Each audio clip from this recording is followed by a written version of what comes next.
Good evening, everyone. I want to welcome you to our City Council meeting this evening, and I'd like to call the meeting to order. If you would please rise and join me in the Pledge of Allegiance. I pledge allegiance to the flag of the United States of America and to the republic for which it stands, one nation, under God, indivisible, with liberty and justice for all.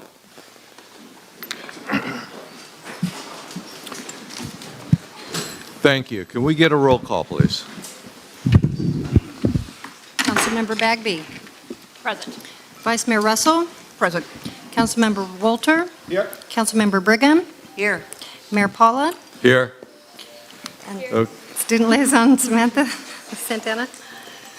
So if you could talk into that mic, please, we want to make sure everybody could hear. If you have your phones, I'd appreciate if you put them on vibrate or turn them off. Thank you. Report out of closed session, City Attorney. Mayor, the City Council discussed several items under closed session. However, there was no reportable action at tonight's meeting. Thank you. Conflict of interest declarations. Does anybody have anything they want to declare? I'm going to have to recuse myself from number 9 on the consent calendar. I'll just pull back. And I'm also going to have to recuse myself from number 11. I will be out of the room.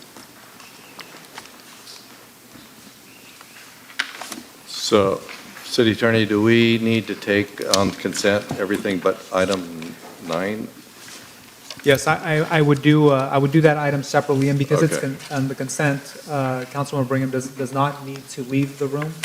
She could just Okay. recuse herself from where she is. Okay, thank you. Anybody else have anything to declare? Okay, seeing none, we will, agenda review. I would like to, I plan to move our student liaison report to follow item number 10 before we get into item number 11. Okay, is anything else on the agenda? Seeing none, we will move forward. Okay, public comments. Any person wishing to speak to the City Council on any item not listed on the agenda may do so at this time. Members of the public have the right to speak on any items on the council agenda during that item. Pursuant to the Brown Act, the City Council is not allowed to consider issues or take action on any item not listed on the agenda. Each person wishing to speak must come up to the podium when advised. Speak directly into the microphone. That's very important, so everybody could hear you, as well as it is recorded, and it will be shown on YouTube to people at home. So speak directly in the mic, and then you will have up to 3 minutes. Would anybody like to address the City Council on any item not on the agenda? Okay, seeing none, we will close the public comment and move on to proclamations. We do have one proclamation. Is anybody here to accept that this evening? Mr. Thomas Reeder was supposed to be here on behalf of the surveyors to accept this from the Surveyors Association. Okay. Not seeing that he's not here, I'll go ahead and we'll read it into the record, and we'll get it to him after this meeting. It's a City Council proclamation recognizing National Surveyors Week in the city of Cloverdale. Whereas surveying has been an essential element in the development of the human environment since the beginning of recorded history, and it is a requirement in the planning and execution of nearly every form of construction, with its most familiar modern uses in the fields of transport, building and construction, communications, mapping, and the definition of legal boundaries for land ownership. And whereas in the order to accomplish their objectives, surveyors use elements of engineering, physics, mathematics, astronomy, law, and history. And whereas since the colonial days of the United States of America, surveyors have been leaders in the community, statesmen, influential citizens, and shapers of cultural standards, and former notable surveyors include George Washington, Thomas Jefferson, Abraham Lincoln, Lewis and Clark, Daniel Boone, and Henry David Truman, among many others. And whereas many services are now provided through the use of sophisticated surveying equipment and techniques, including satellite-borne remote sensing devices and automated positioning, measures, recording, and plotting equipment. And whereas the establishment of the week of March 14th through the 24th, 2018 as National Surveyors Week is a fitting tribute to all surveyors. Therefore, be it proclaimed that I, Mayor Joe Pala, do hereby proclaim the week of March 18th through March 21st or 24th as National Surveyors Week in the city of Cloverdale. So, thank you. Mr. Mayor, there was a gentleman that came in. I was just wondering if Mr. Thomas Reeder has entered. I just want to see if he's here. Is he here? No, I believe not. Okay, thank you. Yes, Vice Mayor. I just wanted to say my maternal grandfather was a surveyor, and I never heard of this before last year when we introduced it. So let's salute them all, including a man named John Driver, who worked for his government very, very hard back in the 1920s. Thank you so much. Thank you, Vice Mayor. So we will go ahead and send this out U.S. mail. Thank you. Okay, the next item up is the consent calendar. All items under consent calendar will be considered together by one action of the council unless any council member or member of the public requests that an item be removed and considered separately. Does any city council member have any items that they want removed? Seeing none, Mr. Mayor, I'll go ahead and move that the... could you hold that one second? Would any member of the public like to have any item removed? Okay, seeing none, thank you. Thank you, Mr. Mayor. Councilman. I'd like to move that the consent calendar be approved as submitted. Second. Okay, we have a motion by Councilmember Walter, second by Councilmember Brigby. Could we amend that to Bagby, thank you.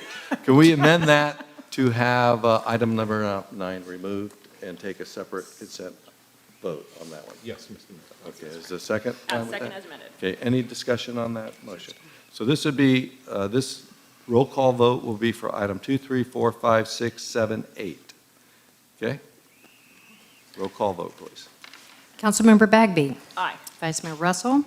Aye. Councilmember Walter. Aye. Councilmember Brigham. Aye. Mayor Paula. Aye. Student Liaison. Okay, so the second item under consent is item number 9. Can we get a roll call vote on that one, please? Councilmember Bagby. Aye. Vice Mayor Russell. Aye. Councilmember Walter. Aye. Councilmember Brigham. Recused. Mayor Paula. Aye. Thank And you. Student Liaison. Okay. Okay, communications, we have none. New business, consideration and adoption of Resolution 016, 2018, approving an at-will agreement with David Kelly as city manager and appointing Mr. Kelly as city manager as of March 31st, 2018. City Attorney. Mayor, members of the council, Jose Sanchez, City Attorney. The item before you is a resolution approving an at-will employment agreement with David Kelly as your next city manager. As everybody knows, our current city manager, Paul Kaler, announced on January 2nd that he will be retiring. His last day will be March 30th. This will be the end of a successful 30-year career serving municipalities.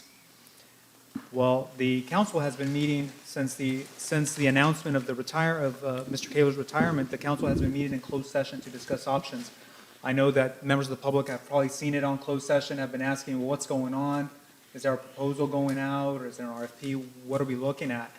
Well, the council has been looking at different options of what do we do now that we're going to have a vacancy, a planned vacancy.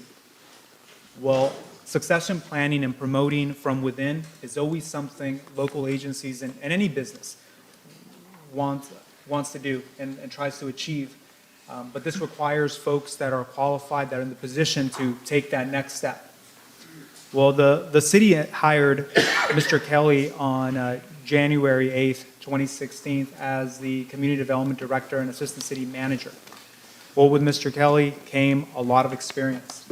Mr. Kelly, most recently, he served as Special Projects Manager and Assistant Town Manager for the town of Windsor. He has vast experience with community development, economic development, housing, human resources, and risk management. He has a bachelor's degree in economics from Chico State University, continued his education as a graduate student with an emphasis in rural and town planning at Chico. He has a master's in business administration from Sonoma State University.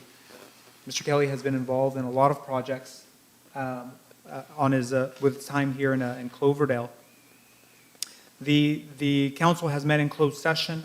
Attached here is an agreement that would employ Mr. Kelly as your next city manager.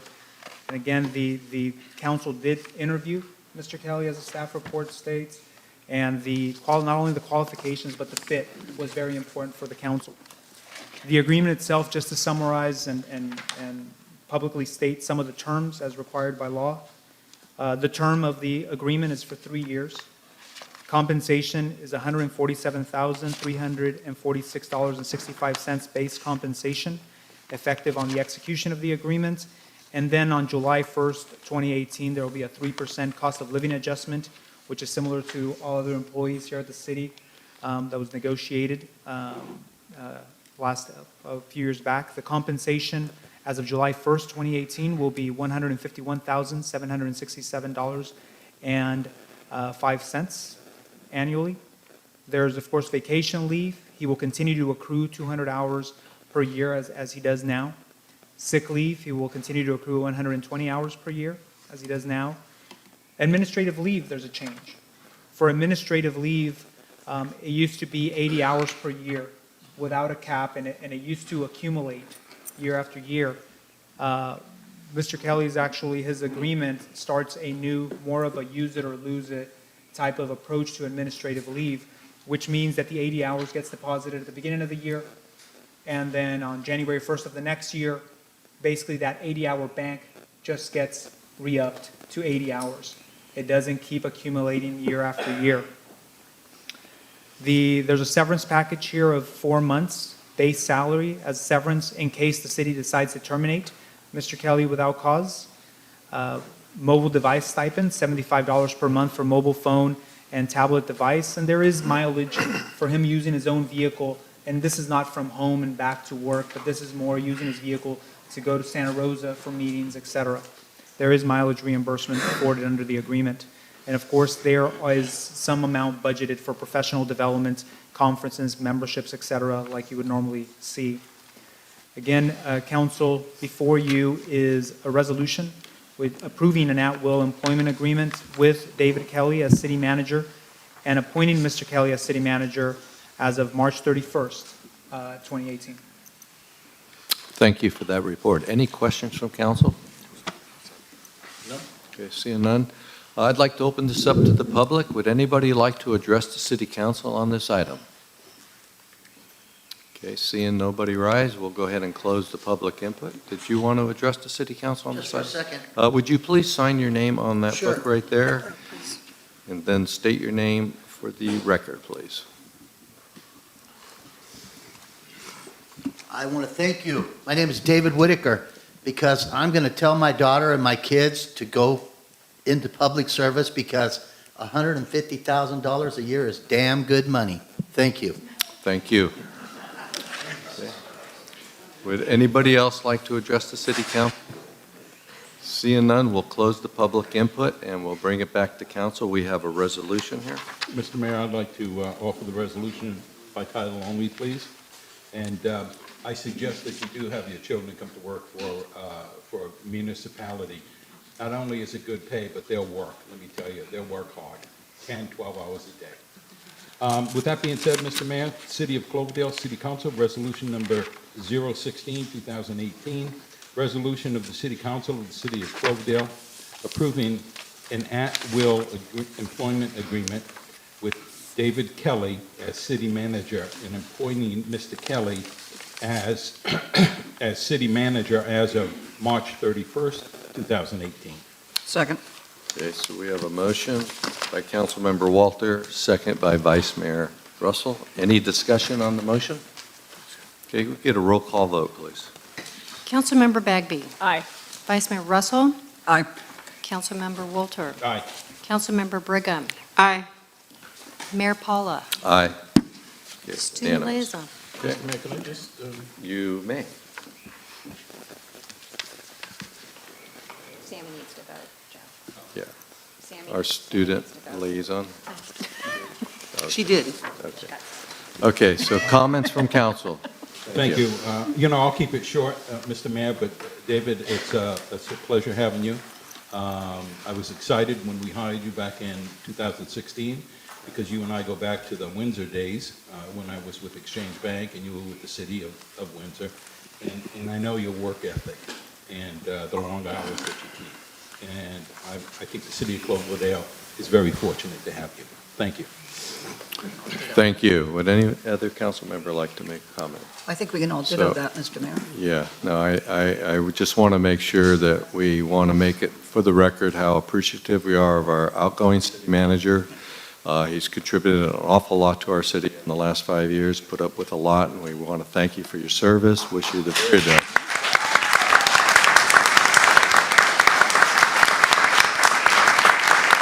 But with that said, you still have 2 more weeks. We expect a lot more. David, Another we 80 look hours. forward to having you, hopefully, for a long time here in Cloverdale. Thank you. Did you want to say a few words? If I Yeah, could, Mayor? Please. Okay. Well, I just want to thank the council for considering succession planning as part of deciding on your next city manager. I really look forward to the opportunity to work collaboratively with the city council.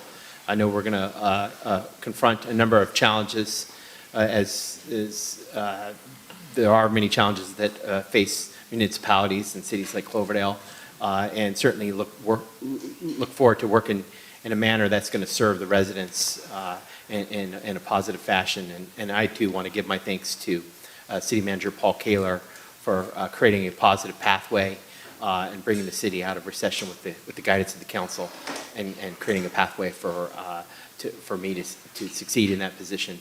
And we have one of the things that Paul has really done is compiled a great team of dedicated professionals that make up the city staff, and I really look forward to continuing to work with that team in the manner that Paul has provided in terms of leadership. And then finally, just want to thank my wife for putting up with my long work hours and being there for me when I come home, and also the guidance that my neighbors provided in terms of Mr. Santoro, in terms of his management experience and leadership that he provides me on a regular basis. And so I look forward to working with all the council. Thank you. Okay. Thank you.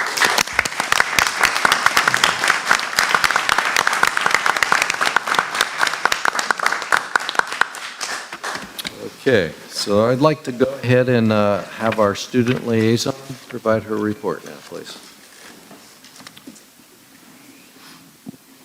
Thank you. So far, we haven't been doing like a terrible amount at our school. We've been slowing down since the end of the year is coming up.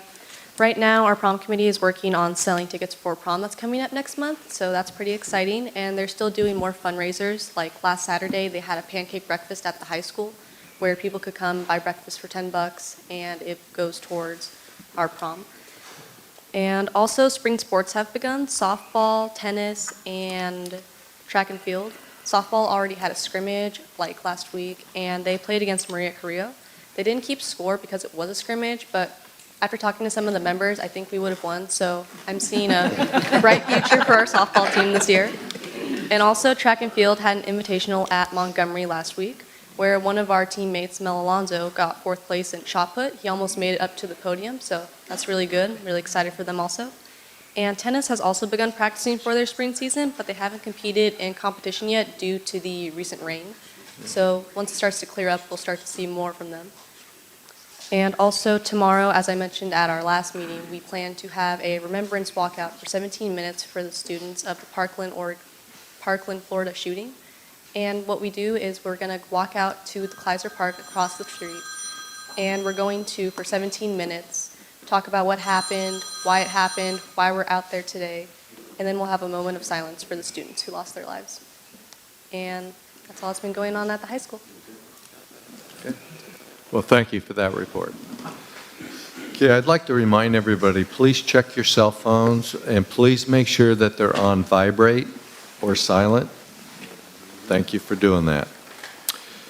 Okay, the next item, we're up to item number 11, which is a public hearing. It's a public hearing for the presentation and possible selection of a maximum of 2 retail cannabis dispensary permits under Chapter 18.15 of the Cloverdale Municipal Code. And please let the record show that Councilmember Brigham is recusing herself, and she is leaving the dais, stepping outside. All right, we're ready to start. We're on item number 11. So, City Manager, if you could take it from there, please. Thank you, Mr. Mayor. I want to recognize all the city staff members that have worked so hard on this item and the community support and input that we've received. But I want to recognize we've been joined up here by Kate Cook, who's an associate from the city attorney's office. And Kate has been our legal counsel and worked with the team during this entire process. So thank you, Kate, for joining us. So I can tell from the size of the audience, this is the main event tonight. And I will go quickly through the staff report. Anybody that's looked at the packet for this agenda item knows that it's nearly 500 pages. And there's a lot of material in it. But we worked as staff very hard to put together a detailed staff report so that it would make it easy to digest for the council as well as the community. Let me start back in September of 2017 when this council, with community support, adopted Chapter 18.5, which is of the Cloverdale Municipal Code, which permitted up to 2 retail cannabis dispensaries in the city of Cloverdale. And everything we've done for the past year has built up to this point that we're at right now. So under that provision, it says that the city council can take an open application period to review the applications by city staff and consider commercial cannabis permit applications for a dispensary meeting all the minimum qualifications at a properly noticed public hearing.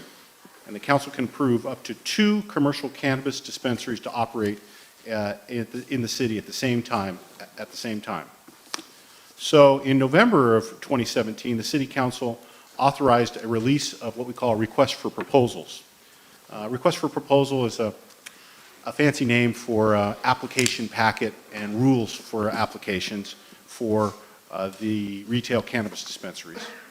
And during that process, there was a question and answer period where interested people asked questions, and we answered through a publication of an addendum, a total of 6 questions from proposers, and that addendum was circulated to all the proposers.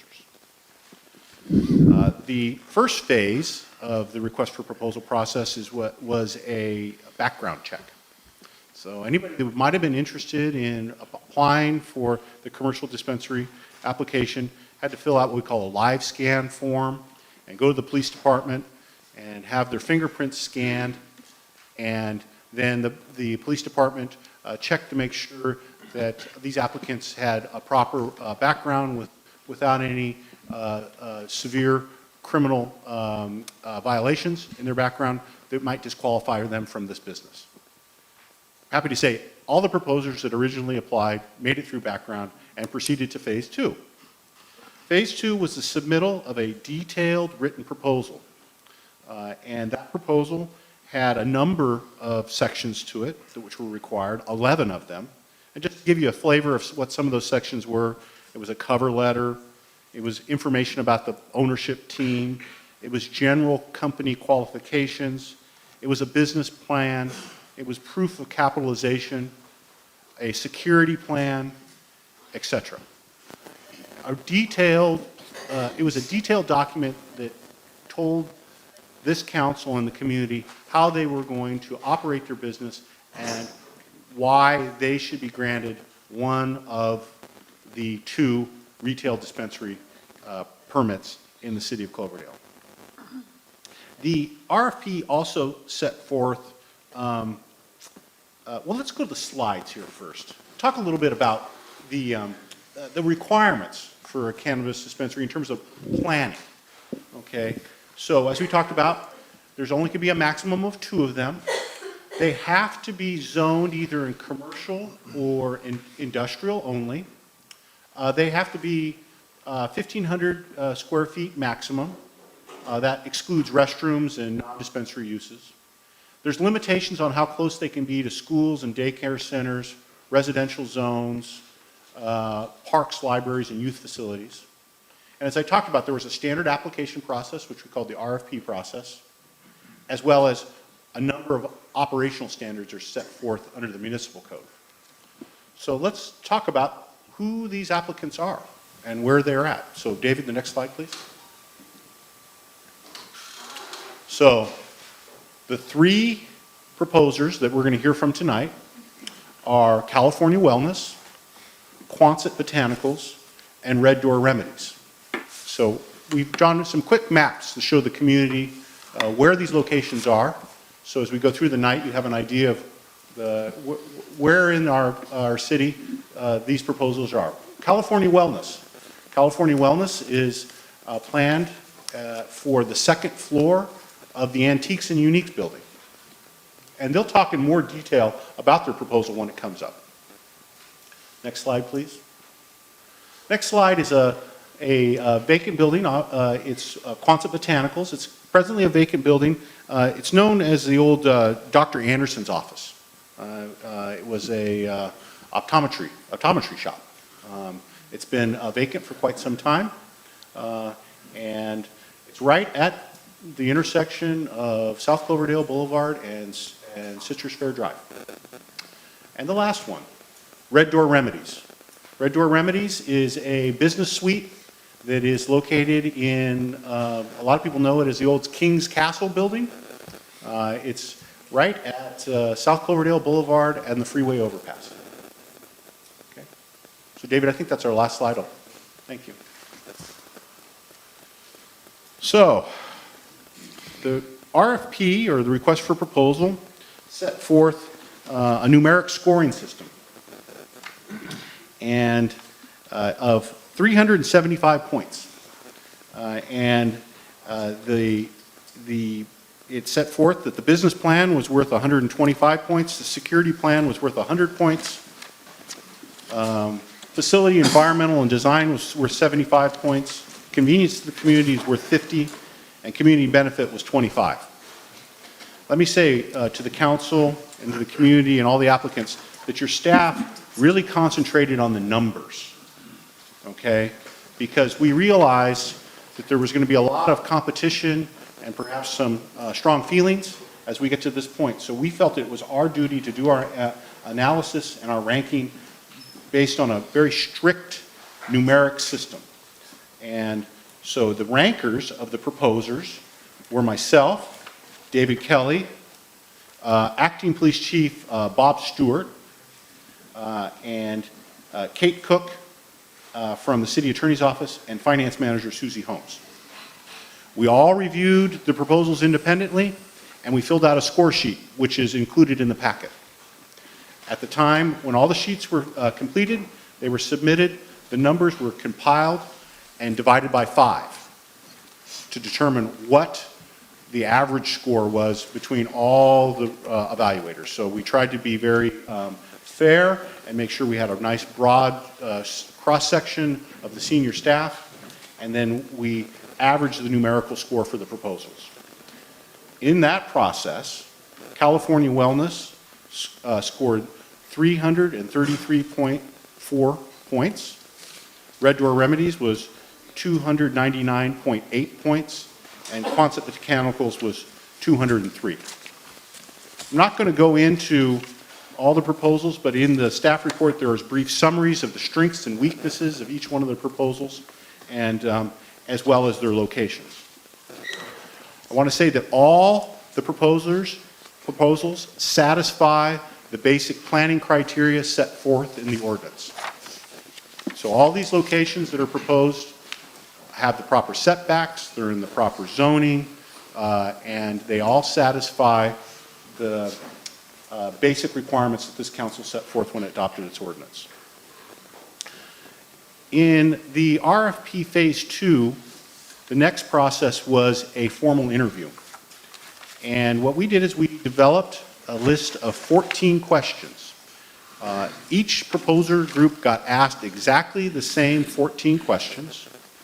The interview panel was able to ask pertinent follow-up questions if there was something that deserved a follow-up question, but it followed the exact structure of the questions for each one of the three groups. Each question was given a point value from 1 to 5, with 1 being unsatisfactory and 5 equaling exceptional. So there was a maximum of 75 points that were available during the interview process. Sorry, 70 points. Thank you, Kate. 70 points, and the numerical, we took all those points and did the same thing we did the first time. We averaged the points. In this case, the interview panel were myself, David Kelly, Acting Police Chief Chris Parker, Kate Cook from the City Attorney's Office, and Finance Manager Susie Holmes. So the average numerical score was California Wellness with 63 points, Red Door Remedies with 52.4 points, and Quonset Botanicals with 38.6. There is, for the council edification, there's a summary of the interview notes, and I'm not going to go through that. It is available online, and as well as in the packet. I believe there is a packet in the back, so if you want to see what those notes say. But as you said, we are very much focused on the numerical score. So then our next step was we took the 2 numerical scores from the written proposal and the interview and added them together for a maximum number of points of 445 points. And in that case, California Wellness was 396.4 points, Red Door Remedies was 352.2 points, and Quonset Botanicals was 241.6 points. So, now we're here tonight. And Mr. Mayor, with your permission, I might want to suggest how we proceed from this point. So it's laid out in the staff report. It's very important at this presentation tonight that it be done in a manner that's fair to all the proposers. And so we have tried to structure this in a very formal format. So one thing I would ask is that we follow this format, and we ask everybody to follow the rules so that it is fair to everybody at the end of the evening. We allowed the proposers to submit 10 PowerPoint slides. So there will be, each proposer had an opportunity to do that. Not all the teams chose to submit PowerPoint slides. And we told them that they had 15 minutes for a presentation. Now what we will do is, Mr. Mayor, when it's ready to proceed, I'll set the timer here on my iPad, and at 14 minutes I will give you a signal so that you can tell the proposer teams that it's time for them to wrap up. Okay? To be fair, we are going to ask the proposal teams that are not presenting, the competing teams, to exit the chambers during the presentations. And we randomly selected the names out of a bowl. And the order of the presentations will be California Wellness, followed by Quonset Botanicals, followed by Red Door Remedies. We are going to ask that all questions be held from the council and the public until the presentations are all completed, and the proposal teams will be all invited back into the chambers for question and answers and deliberation by the council.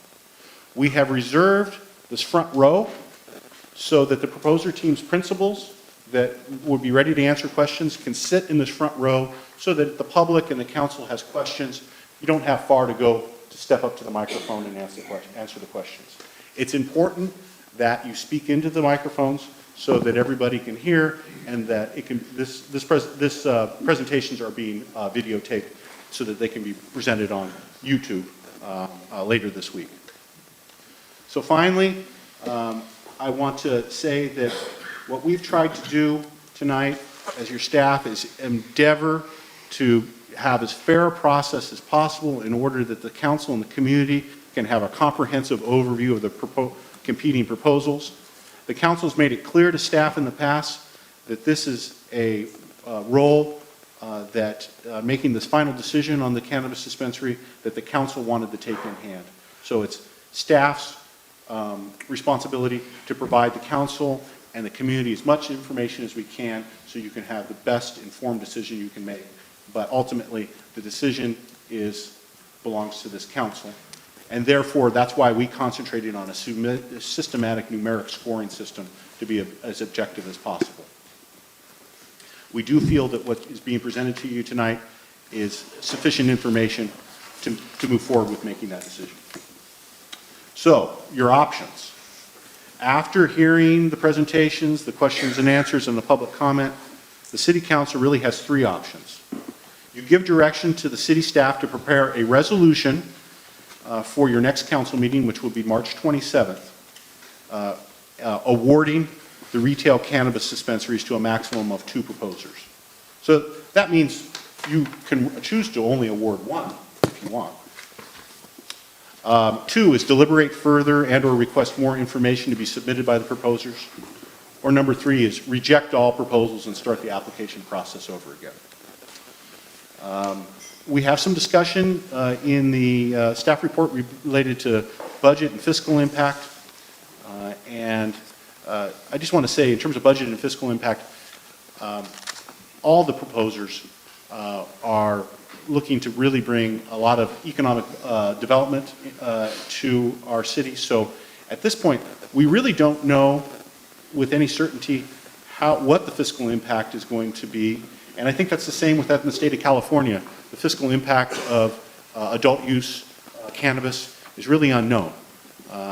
But from looking at the business plans of all the proposers, we believe that there will be a positive net economic development impact for the city as well as all private enterprise within the city. So finally, the recommendation is that the City Council conduct the public hearings according to the procedures set forth in order that all the proposers be fairly heard, then permit council and public comment, and proceed with deliberation of awarding a maximum of 2 dispensaries. Thank you. Does that conclude your report? Yes, sir. Thank you. So just a couple of follow-up things. I just want to let you know the request to leave is just a request. You're not mandated to leave if you're part of the team. In fairness, we'd appreciate it if you do, but this is a public hearing, a public meeting as well. I just want to make sure you understand nobody's ordering anybody to leave the chambers, number one. Number two, after the end of the presentations, all 3 of them are over, everybody be back in here. We're going to focus on 1 with council questions, open public hearing, go back, close it, bring it back to council, then we'll go to number 2 and number 3. So we're going to systematically work through all 3. So I just wanted to make sure everybody's clear of the process. Any questions from council? We will not be asking questions at the end of the presentation, so please have paper, pencil, be ready to make your notes because we will get back to those. So with that, I think we're ready to begin. So I would like to ask, at this point, it would be California Wellness to get prepared to give your presentation, and if the other 2 would mind voluntarily leaving the chambers, we would appreciate that. And once they're set up, Mr. City Manager, would you start the time, please? Once they start. Good evening. My name is Bobby Elam. I'm a principal of California Wellness. I am an experienced cannabis attorney out of San Francisco and Marin, and I'm also a real estate broker. I'm a 4th generation resident growing up in Northern California. I want to thank the mayor and vice mayor for giving us the opportunity to present. I want to thank the city council members. I want to thank the city manager, Kaler. And if this is the main event, then I guess this makes us the main dish. I want to thank the evaluation team for considering our application. I know you had to spend a lot of time going through it. I also want to thank my wife for showing up this evening. I know we have close friends in town. And if she were here whispering in my ear, she would tell me to thank Terry for putting together helping me with the PowerPoint. We appreciate the opportunity to be a part of getting this right, supporting our history, protecting the vulnerable, and treating with open compassion all of our community. California Wellness, we seek to be a high-caliber medical cannabis dispensary. We are built on the factors of safety, accessibility, being affordable, discreet, and compassionate. Our priority is people, not profits. We are the only nonprofit being considered this evening. Our mission is to serve patients in a manner that emphasizes education, wellness, and healing. At this time, I'd like to introduce the CEO of California Wellness, Scott Perkins. He is a family man with 2 children. He has an existing delivery operator since 2015. He seeks to have, and we fully support this being our first retail storefront. We've only been delivery, and this would be our headquarters and flagship in Cloverdale. And we came together because I was in this space helping people with compliance, dispensaries with compliance. And what Scott showed to me immediately when we met was his commitment to compliance. He got a business license back in 2015, the first day, which was a scary time to do that because at that time he was declaring that he was a cannabis operator. And also through Meadow, a great platform that ensures that anyone that would do business with us, we would be able to verify and know that they're a patient. So here's Scott Perkins. Thank you. Thank you, Bobby. And again, really, Bobby said it all. I mean, we've been at this in the delivery space for many years. We feel that, we have a lot of patients that haven't been able to go out, and I know that everybody's excited to have a retail location here too, but we find it just equally as important to be able to receive those people that don't have the means to be able to get into town. And for a lot of our patients that are literally missing their legs, delivery is really the only way to go out and to reach these customers. We really want to focus on using our facility to help educate and to help focus on establishing deeper understandings of what this plant can do. And we want to be able to not be seen as long lines, but really focused on giving the consultative approach to the patients that are visiting us that maybe wouldn't fit the standard mold of a standard larger big box brick and mortar. So we really wanted to emphasize that delivery is a key component of what we do. I come out of the customer acquisition world in the digital industry for about 20 years. So servicing customers, responding to them, and actioning on that and tuning the business to the needs of our people is critical. So thanks again for listening to our proposal tonight, and we look forward to your questions later. Thank you. Thank you. Thank you, Scott. I noticed that I'm short. A little bit higher now. I'd like to introduce the next person on our team, Elise McRoberts. She will be the Community Relations and Education Liaison to the City of Cloverdale. She comes from the Midwest. She has a very strong awareness of coming from a background of prohibition and enforcement, and she had a commitment to medical cannabis right from the beginning. Here's Elise McRoberts. Thank you, Bobby, and thank you to the City Council for hearing us today. I just want to say it is truly my honor to speak before you on behalf of medicinal cannabis. It's true I am from the Midwest and from a conservative family, so changing perceptions around this plant has not been easy, but I have seen it done. And we know that the key to proper treatment is proper education and quality products. And so through our wellness experts, we aim to provide that. And as a nonprofit, we will have tremendous resources. We'll be able to turn our revenue into resources for our patients, for the community, and for the city of Cloverdale. This will involve everything from one-on-one consultations for patients to group gatherings for special groups from veterans to women to low-income patients, even to animal parents, as we know people actually using medical cannabis for their animals.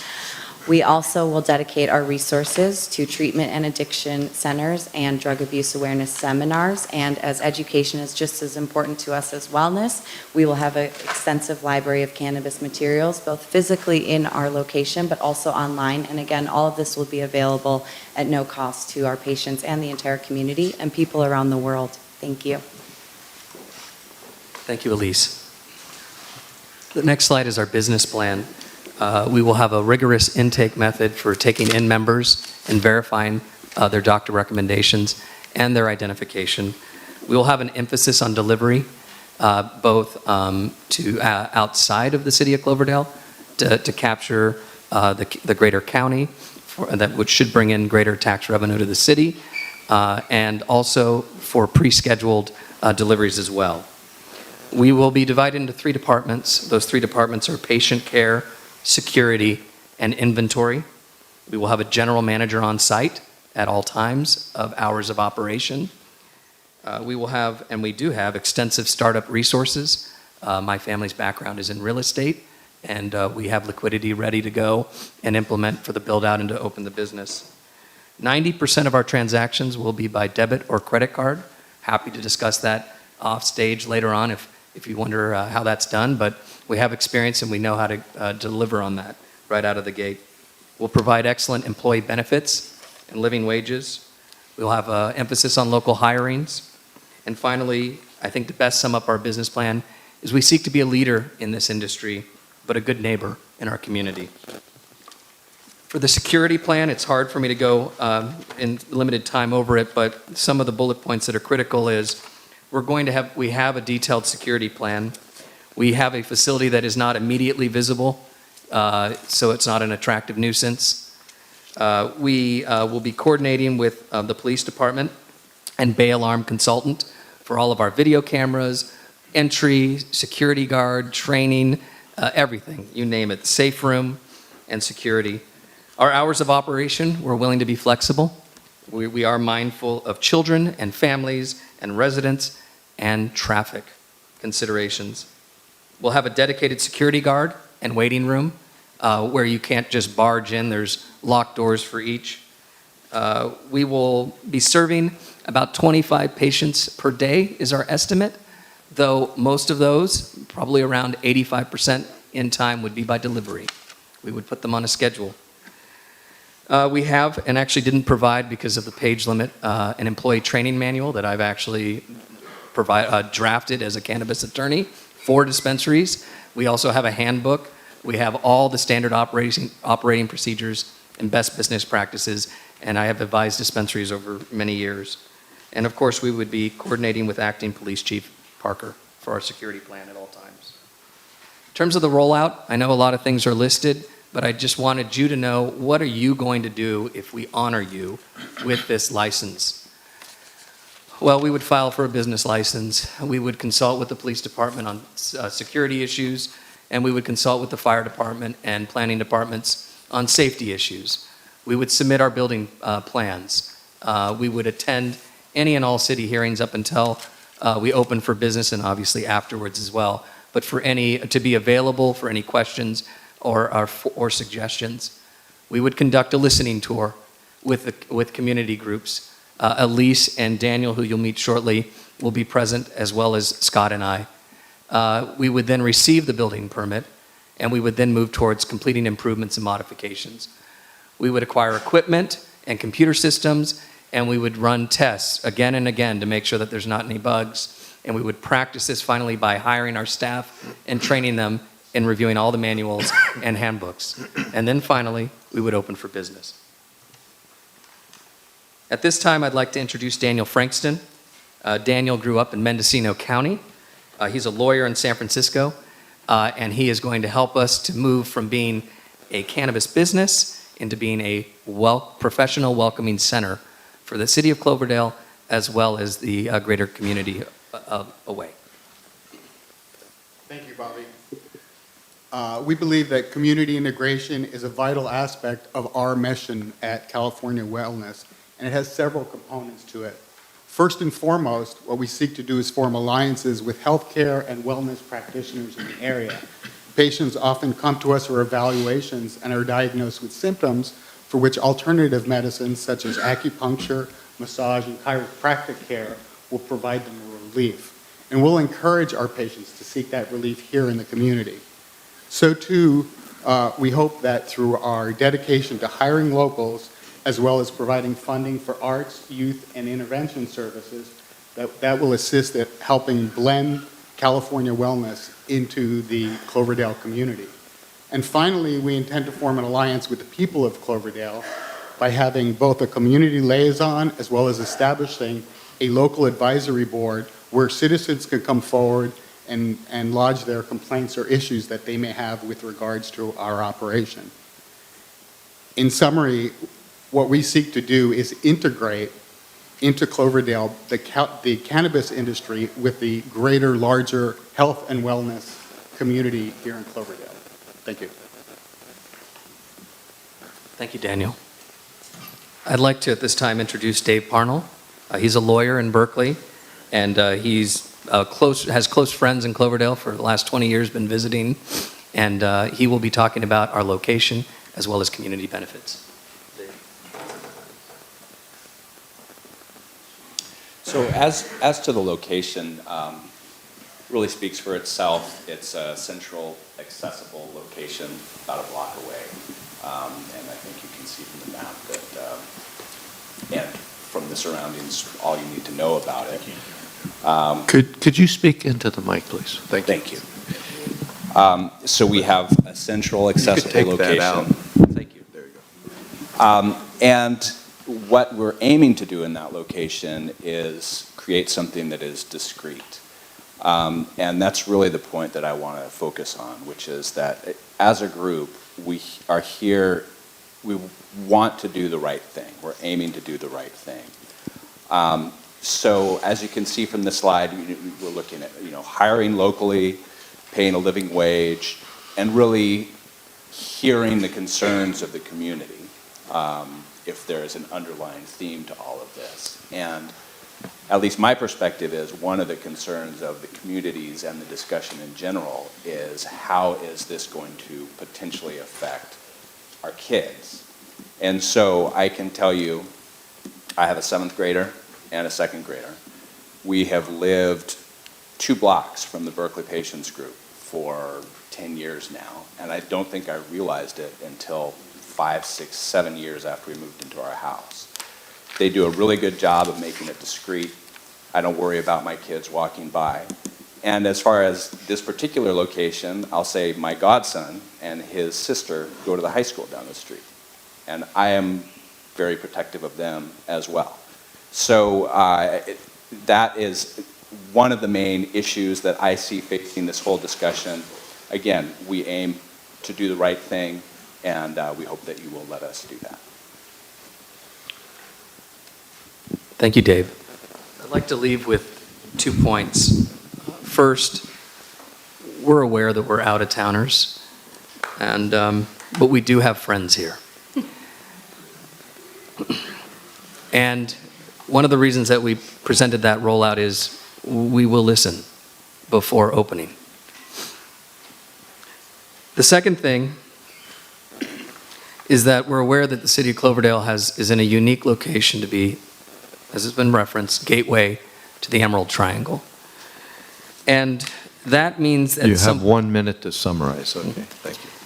And that means that you are already thinking about the greater community beyond Cloverdale. And they're going to come through Cloverdale as California blossoms in this sector. And there should be a welcoming team and welcoming center when people come through your community. We want to be that welcoming team for this city. The police department motto mentions serving all is a duty. We don't think of ourselves as a business, we think of ourselves as a clinic. And we are very mindful that when we open for business, we need to serve all the needs of this community. Again, thank you for your time. Thank you. Thank you very much. Okay, we'll give you a few minutes to get your stuff up, and then we'll Quonset Botanicals a second. Okay? Is everybody signed in? Okay, so that's going to speak. I'm the only one speaking, so Okay, that would be So we'll me. start the climb, and please proceed. Thank you. Okay, I just want to say it's been a little tense, so it's nice to see some familiar faces up here that I've seen many times. So my name is Ipolani Beauvais, and I will be presenting for Quonset Botanicals. Okay? Good evening, Mayor, City Council, City staff, Chief Parker. I already stated my name. I live here in Cloverdale, California, at 213 North Main Street, and I would like to thank you for your time and the opportunity to make this presentation to you on behalf of Quonset Botanicals. We rely heavily on our existing intimate knowledge of Cloverdale. We live here. Our reputation for dedicating time and services as volunteers, good neighbors, and business owners precedes us. We can be trusted to contribute to our community in a personal way. Now let me introduce you to our team members. A lot of them you know, some maybe you don't. First off, Michael and Marianne Brigham. They've been together for 40 years. They arrived in Cloverdale in 1978 and immediately got to work cultivating countless, long-lasting, and trusting relationships. Mike and Marianne's experience owning and operating Ruth McGowan's Brew Pub for 13 years serves to our team's greatest strengths. They built a drinking establishment that exceeds the most rigid of standards and expectations. It is the foresight and preparedness of them that put Ruth McGowan's in a position to maintain a zero-incident record with respect to compliance. And they were never caught in one of those calculated sting operations serving to anyone underage. Daily operations, handling large amounts of cash, and excellent service are just a drop in the bucket of experience for these two. The Brighams are experienced leaders in our community, and we are confident in their ability to lead us through the new cannabis climate regulations responsibly and successfully. Next up, I don't know if anyone knows them. I'm sure many in here do. John and Christine Garland. They've also been married for 40 years, which is a goal of Sean and mine. John is a naturalized citizen from Ireland. He served in the United States Army, completed a tour of Vietnam, and was discharged with honors. When they arrived in Cloverdale in 1988, the Garlands got busy raising their family and contributing to our community. Our team greatly appreciates John's vast experience and knowledge in the security and logistic areas of our project. John was a union steward at the, I'm going to have to just say this slowly because it's long, at the International Brotherhood of Electric Workers. For 30-plus years, he spent a lot of times in various types of power plants, including nuclear. Being responsible for implementing strict protocols in every situation makes him a remarkable fit for Quonset Botanicals. And we kind of think he's great. Mrs. Garland, Christine, worked for the Cloverdale Unified School District for 22 years and continues to work as a tutor in reading with our kids. Her contribution has been to our kids as well as her own family. Over the last 22 years, she has gained the trust in our community. Christine and John have raised a family in Cloverdale. They have strong family values, practice good business, and of course, support everything here. Okay, now it's our turn, which is it's a little hard to talk about yourself, so I'll try and slow it down. My name is Ipo, and my better half is Sean. We've been married for 25 years, so we're getting there. We bought our home here in Cloverdale in 2012, and we really have felt very welcomed, and we love this community. I'm a licensed and insured tattoo artist and have been for the last 15 years. I own and operate Co-Studio Art and Tattoo, which I think many of you know. Well, I hope. I proudly exemplify the standard for safety, cleanliness, and excellence of art in our tattoo community. In this very regulated industry, I have worked diligently to ensure clean, safe, and positive experiences for all of my clients. And I am an industry leader in educating and addressing the stereotypes and misconceptions about modern tattooing. I am committed to advancing the philosophy into the cannabis culture. Okay, let's talk about Sean. This is a little easier. Sean is an expert cannabis cultivator in Sonoma County, and he has been involved in the medical cannabis program under Prop 215, for a decade. Sean has dedicated a tremendous amount of time and resources to helping and establishing a number of collectives through Orange County, Los Angeles County and Sonoma counties, throughout Orange County, Los Angeles counties, and Sonoma counties. Some were retail and some were patient to patient. This insight and success gives us valuable knowledge that we will use at Quonset Botanicals. Okay, Sean is also very proud to be instrumental in pushing forward a rosemary oil-only approach to pesticide use and ending the use of plant growth retardant in cannabis. Sean's commitment to safe, clean medicine has been vital to establishing trust within our community. Every member of our staff will have the exact same training as a certified, trained security guard, and I believe this gives us some advantages.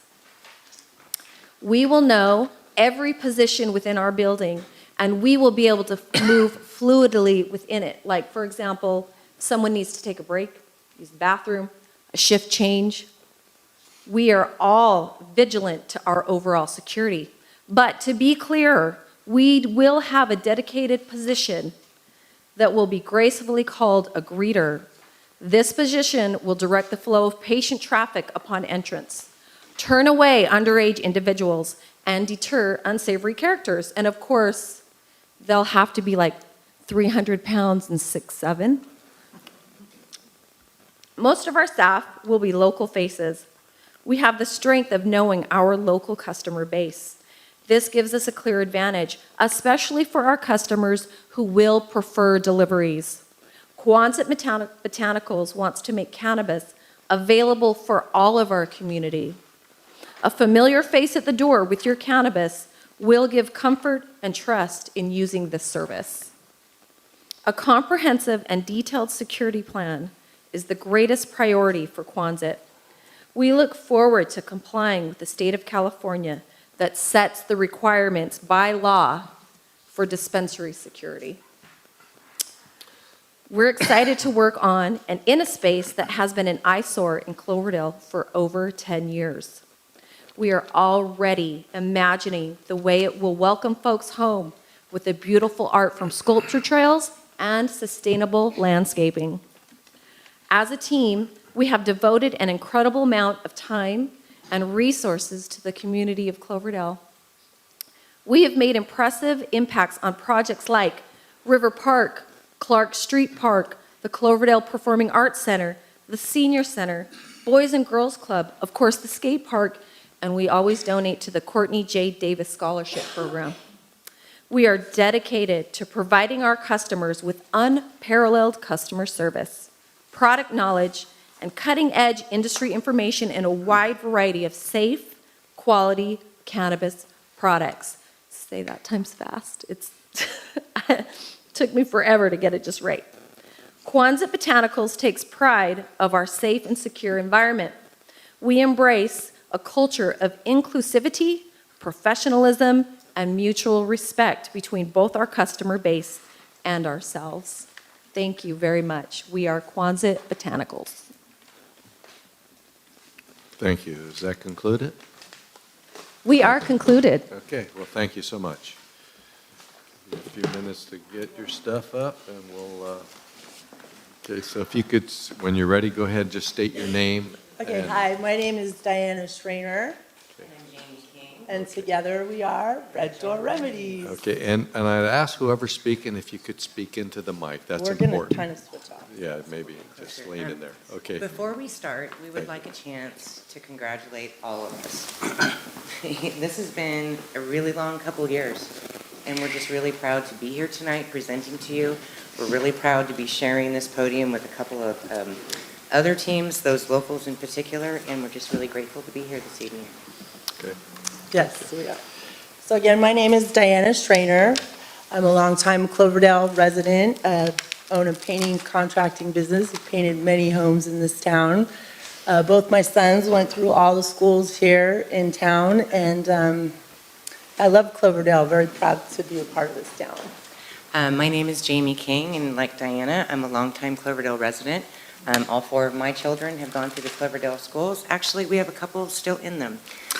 We both have really strong ties to this community, whether it's local service boards like the Lions Club or Rotary. We're also involved with PTA and softball teams and soccer teams. We just have a really strong connection to this community. Well, we like to think of ourselves as matriarchs of cannabis because both of our families have been involved for, combined, we have decades of experience in the industry. We watched it grow over the years. That's actually kind of how we met. We'd go to all these different cups and competitions, and I'd recognize her from Cloverdale, and we started talking about like how so amazing, so many amazing products that people are making that we saw at these different cups. It's just not about like buds anymore. There's so many things that can help people. We thought it'd be really fun and interesting and nice to have a dispensary here in town. Like she said, we think of ourselves as matriarchs of local award-winning cannabis families. Her son is a multiple award-winning product maker, and my husband is a multiple award-winning product maker. We take this very seriously. I'm a longtime patient. Like I said, where families have decades of experience in the industry. Our families recently both got licensed. And for the record, any businesses that our families have anything to do with, any entity, as of right now, are completely compliant, licensed, and legal, and we're hoping to be the next ones in the family. And since we've lived in Cloverdale so long, we have a lot of ties to this town, and we feel like we have a strong team. We have a lot of good employees that we want to hire that have experience in dispensaries, like they've worked in dispensaries, and those are people we're going to hire. Our first couple of new hires, like she said, do have extensive dispensary experience, and we feel that there's a lot of locals here that really could be really great employees as long as they have an excellent background screen and some really thorough training, whether it's customer service, product, security. We feel that there's a lot to offer here. In conjunction with that, we also have created an advisory board to kind of help us address issues or concerns that someone in the community might have. Let us reach out and figure out if there's ways that we can help out in certain areas, where there's certain service clubs that need fundraising, whether there's an educational experience that we might be able to offer. We'd really like to be able to do that. Well, this advisory board will meet like twice a year, and it consists of cannabis experts and local community members, and we thought that would be a nice way to see how we fare in town and how to address certain issues. And then we have also a designated community liaison who we are going to hire, and she will be the person that finds out like what kind of workshops or educational seminars people would be interested in, and then implement those, and also maybe work with drug counseling and these kinds of programs that we could set up to have a nice community liaison. We also have formed a pretty decent, solid team of consultants and industry experts, feeling that if we felt like we had coverage, you would feel like we had coverage. For instance, that community liaison, we've chosen Jackie Rose, a longtime Cloverdale educator, to fill that position. We're using a local CPA, Michelle Casberry, here in town. We're using the services of Brian Elliott, a former Cloverdale fire chief, and his consulting services. We also have Paul Gilger of Hedgepath Architect in Santa Rosa, who's had some dealings with the Cloverdale City Council in a positive manner. And we also have chosen the law offices of Omar Figueroa, who are dedicated to the cannabis industry. To advise us. We feel that all these people have a good relationship with the city. We also have a good relationship. We're very excited about our location. It's 1215 South Cloverdale Boulevard, right across from Starbucks. And Taco Bell. Eventually will be about 1,350 square feet, just under the ordinance of 1,500. The building we'll be in is actually going to be shared by another cannabis business or cannabis businesses. So the entire building is getting a facelift. Not only will it be compliant, but we're trying to make it attractive to kind of fit into the neighborhood, because we do realize it's one of the first things you see coming off the freeway. So we're not going to have any cannabis things on the side of the building, but we're going to have a big red barn door. So if somebody looking for the red door will see it off the freeway, know where they're going. We feel pretty good that there's no residential nearby. There's no school nearby. There's no daycare. There's no church. There's very little foot traffic. We actually started talking to the neighbors as we first started thinking about doing this, and reached out just to see how would they feel about having us in the neighborhood. And they're pretty excited to see us coming. So We had no negative reactions from the neighbors. From anyone. There is public transportation nearby. There is a local bus in Cloverdale, and there is public transportation between Cloverdale and Santa Rosa, hitting some of those communities in between that don't have access to a dispensary. So if they didn't have a car, they could get there, and also to the north of us. We have bus stops, several of them, close by our location. It's a great location. Security has been the top priority for us. We have gotten bail armed to do an all-building plan and a dispensary plan. We'll be using state-of-the-art equipment, cameras and sensors that are above and beyond compliant, above what our ordinance asks for. As a matter of fact, when you get off the freeway, you're already on camera. Our top importance is to prevent diversion of any products. We can't have anything going into the illegal market, and also to prevent any robberies. And we've gone through all the scenarios that could happen out there, right off the freeway. And we have panic buttons and cameras and motion sensor alarms, and a security guard will be there when we're open. And we have a custom vault room that will be it won't be attached to any of the outside walls, and that's where we'll store all the cash and products. So, yes. Every entrance and exit will be card key entry, even the gate going to the backyard. Every entrance, every exit, there's also that camera over the top of any of our point of sale systems. We're using the BioTrack track and trace software. We feel it's the most reliable on the market. Any of the other dispensaries or product makers or distribution channels that we spoke with say they haven't had an issue with it. It hasn't gone down. It hasn't lost anybody's information. There's been no breach of security, so we feel very comfortable using this. It also provides a date and time stamp for every transaction, purchase, sale, return, or God forbid, a recall. We wanted to give you some idea of what a day at Red Door Remedies looked like. So, as we said, as you drive off the freeway and see the beautiful red door, you're going to come into the parking lot where you'll be greeted by security who will check your ID as you park or after you park before you enter the building.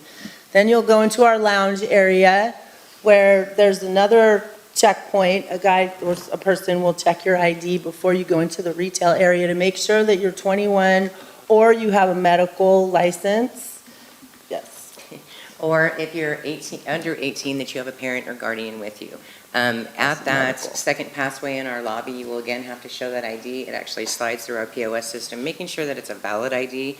Yes, in fact, you are 21. But yes, in fact, that is a verified medical state card. Once you get into the retail area, you'll be greeted by there's people working at the counter, and we're going to hire really knowledgeable cannabis experts that are going to advise, they'll really help you find what you're looking for. If you're trying to relieve any ailments or sleep or whatever it is, they're going to really help you.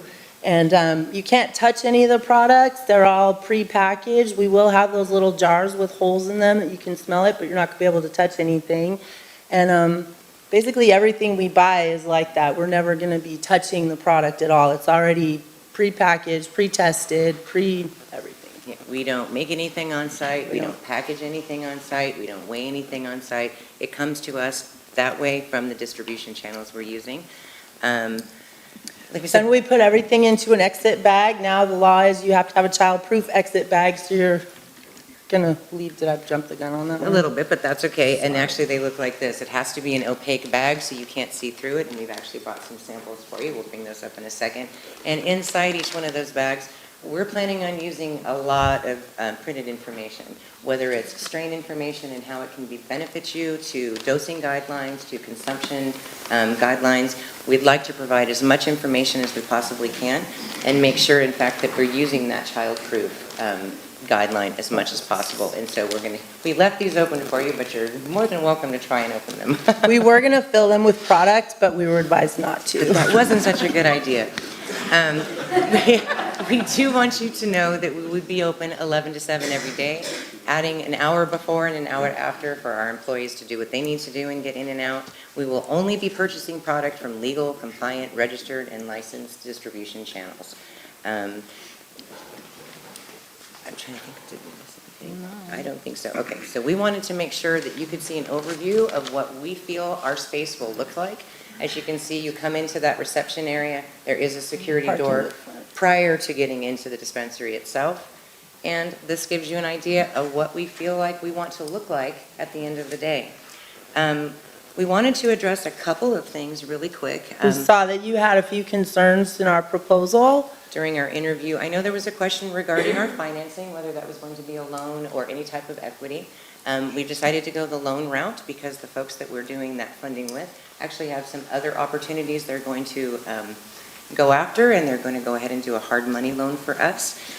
And we also are putting together an employee handbook with benefits package, as we would like to offer our employees health care and a good package. It's expensive to live here, and we're working on that right now. We just want to make sure that working here, that we pay you well above minimum wage, that you have that benefits package, that it comes as part of any kind of experience you might need working there, any kind of training you might work there, that you get an all-inclusive package. I think we've covered everything we have for you tonight. Again, we just wanted to say thank you so much. Yes, for this thank you. opportunity. Thank you. Thank you so much for all the hard work, effort, energy it took to get here. And we want to give a little plug out to our other local team. Congratulations on getting here. Thank you so much for letting us share with you tonight. Yes, thank you. Thank you very much. All right. So I'm going to take a 5-minute. Well, I'm going to step out and bring in the other teams, Mr. Mayor. Yeah. David has some letters that he needs to make sure are distributed to the council and are entered into the record. If you would like to take a 5-minute break. I think so we can get this stuff moved away, and we can also get everybody in and get seated. Okay, So very we'll well. take 5 minutes, and we'll be reconvened in 5 minutes. Thank you. Thank you, everybody. I want to bring our meeting back into session here. The way we're going to proceed, we're going to have public comment. We're going to open the public hearing individually as we go through. So it's going to start once the council, we're going to start with the California Wellness. If you could, you're all up here, your team's together? Okay, so we're going to open it up for city council questions and comments. Once that's done, Once that's done, then we're going to open public hearing on just for you. And then we'll close the public hearing, finalize questions, then we'll go to the second group and then the third group. So that's the process that we're going to use. City Manager, do you have a comment or a question? Yes, there's when appropriate, Mr. Mayor, we do have some written correspondence that we don't need to read it into the record, but we just need to state the names and distribute the written correspondence received related to the public hearing. Absolutely. You could go ahead and take care of that right now if you All would. right, Thank you. good evening, Mayor, members of council. And let the record reflect that there were 4 electronic messages received regarding this public hearing tonight. The correspondence was from the following individuals: Jeremy Sherwood, Martha McLean, Patty Watt, as well as Vanessa Kolecki. These correspondence will be entered into the public record, and I'll hand out a copy to each of the council members for your review, and obviously our city clerk will include these in the minutes for the public hearing tonight. Great. Thank you. Okay. Go ahead, Councilmember Walter. Thank you. Mr. Mayor, I'm just wondering if any of those individuals are here in the audience this evening. And maybe they'd like to step up and read their own letter into the records as opposed to an option. Well, when I open the public hearing, they'll have that opportunity. Okay. Thank you. Okay. Any other comments, questions from council? Okay, so the first group that's up right now will be California Wellness. Thank you for your presentation. Very, very detailed. Thank you so much. So I'd like to open it up for city council questions. Who would like to start? Oh. Go ahead, Councilmember Walter. Thank you. Well, first of all, I'd like to say very nice presentation, very professionally done. I was very impressed with your professional package that you submitted, and congratulations on being the highest score, 396.4 points.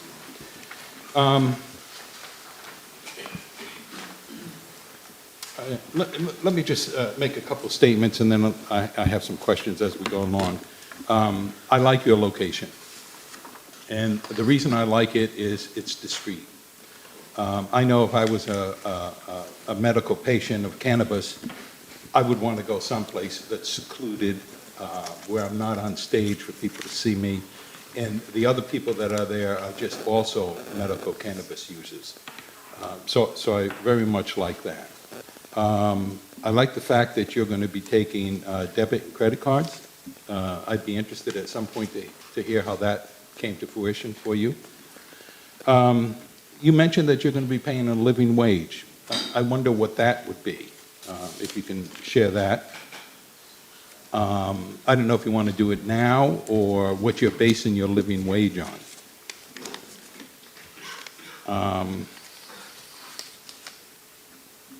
And then how do you plan, and I'm going to ask this of every single one of the applicants, how do you plan on supporting the community? We saw in your slide presentation that you're a not-for-profit, and I would imagine at a certain point you're going to take some of your profits and distribute them back to the community, but what's the barometer you use on how you do that? So that would be a good start, I think. Thank you. Would you like to, one of your team want to get up and address those? Thank you, Councilmember Walter. With regards to paying a living wage, I believe that's set forth in our application as well as in our slide presentation. We're looking at a minimum of $22.50 per hour for the lowest level employees and higher, obviously, for the managers as well. As far as contributing to the community, we intend to really do that in a variety of different methods. Yes, we hope to be in a position where all the revenues in excess of our costs will be poured back into the community. And I know for me personally, someone who's passed through this town for decades, the ones that are dear to my heart are this building right here. I think is a wonderful improvement for Cloverdale as far as enriching the culture of the community. I also think the Friday Night Live music series is really something that's important to do. As someone who moved to San Francisco in order to be able to enrich my cultural background, I think having these things is really important to do. And those are the two that are foremost to me. But I also know that CARE Foundation and the Boys and Girls Clubs do really good work, and we want to contribute to them financially. But more so than financial contributions, what we want to do is become part of the community. If we have the honor of being accepted and issued a license, my wife and I intend to move up here. My wife is a healthcare practitioner, 25 years certified massage therapist, licensed Pilates instructor. And what we intend to do is to go out to the community and have Cal Wellness sponsor free wellness workshops for people, offer Pilates, offer a variety of different activities for the community. When it comes to medicinal cannabis, the largest consumers or the largest growing sector of cannabis consumption is elderly, seniors and people as they age. They find that the medication provides them with a lot of relief that they cannot really get in other locations. So we really intend to reach out to the senior community as well to incorporate with them, not only for purposes of meeting their medicinal needs, but also taking care of their wellness, be it aerobics classes, be it Pilates classes, things like that. And we also intend to have forums and workshops for the entire community. One of the reasons we want to focus on medicinal marijuana is because although there is, at this point, widespread acceptance for recreational use, there's still about a third of the community that's opposed to it. And we recognize that, and we understand that. On the other hand, when it comes to medicinal marijuana, it's close to 90% acceptance. And so we wanted to start with medicinal marijuana because we want to have as much acceptance within the community as possible. And over time, depending on how things progress, depending on the needs of the community, we would possibly look into adjusting our model down the road. But at least to start with, we want to have a discrete location where we do medicinal marijuana for our patients. Thank you. And I apologize for missing that number in your slide presentation. It's quite all right. Thank you. Did you have any other comments? That's it for now, Mr. Okay. Vice Mayor. Thank you, Mr. Mayor. I certainly agree you made an excellent presentation. I have a couple of minor points.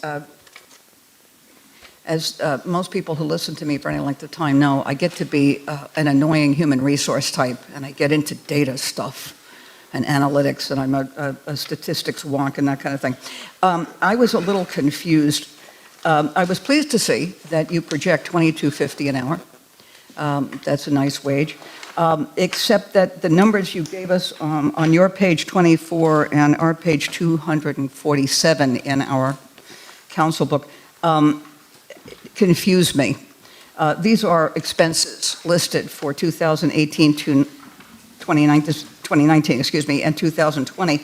And under staff here, I have for 2018, $175,000, $185,000, and $195,000 for the next few years, except you had on another page, I was interested to see, the minimum number was 4 employees and I believe 1 manager, right, for your startup. Well, by my calculations, $22.50 an hour times 40 hours a week times 4 weeks in a month is going to produce something like $46,800 a year in gross salary. That's without any benefits, that's just gross salary. 4 employees, not counting the manager, therefore would be $187,200 a year. And then we have a manager by 2, you said 70 to 80,000. So I just took the 70 and added on. So as you can see, I'm a little confused. Also, your staff numbers don't seem to include benefits and things like that. So I didn't go through every single number because frankly, I didn't have time to do that.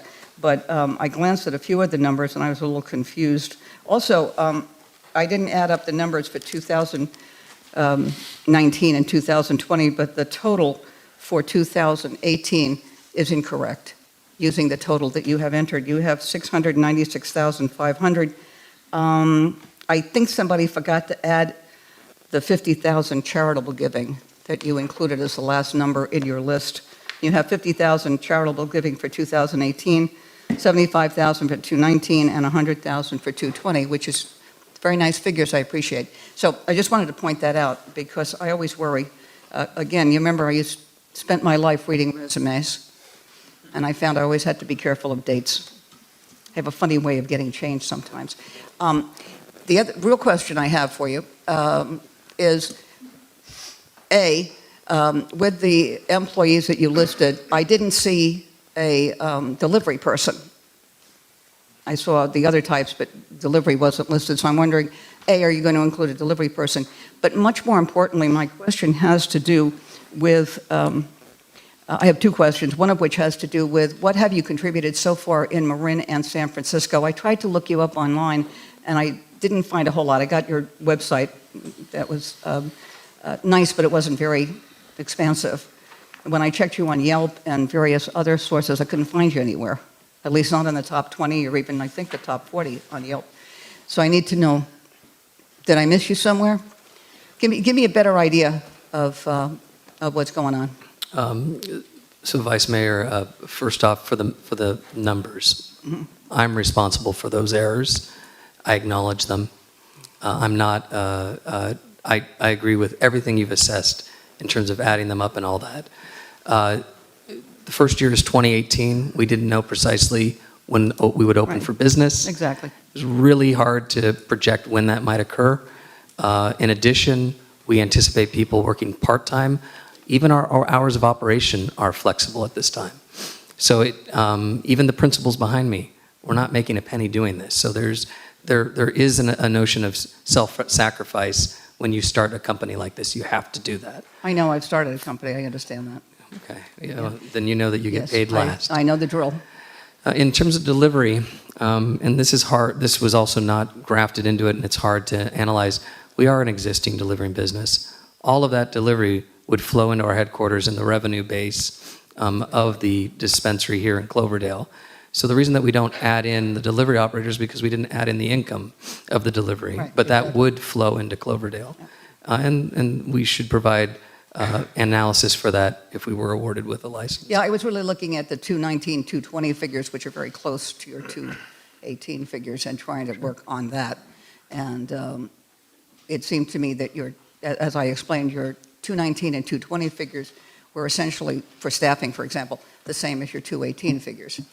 So I found that confusing. Right. Because I would have assumed that the 4 plus 1 by next year would be full-time, would be regular folk, or certainly by 220, if you were still in business, you should have at least that number of people working for you. And it's interesting because I did work for the Department of Justice Tax Division years ago.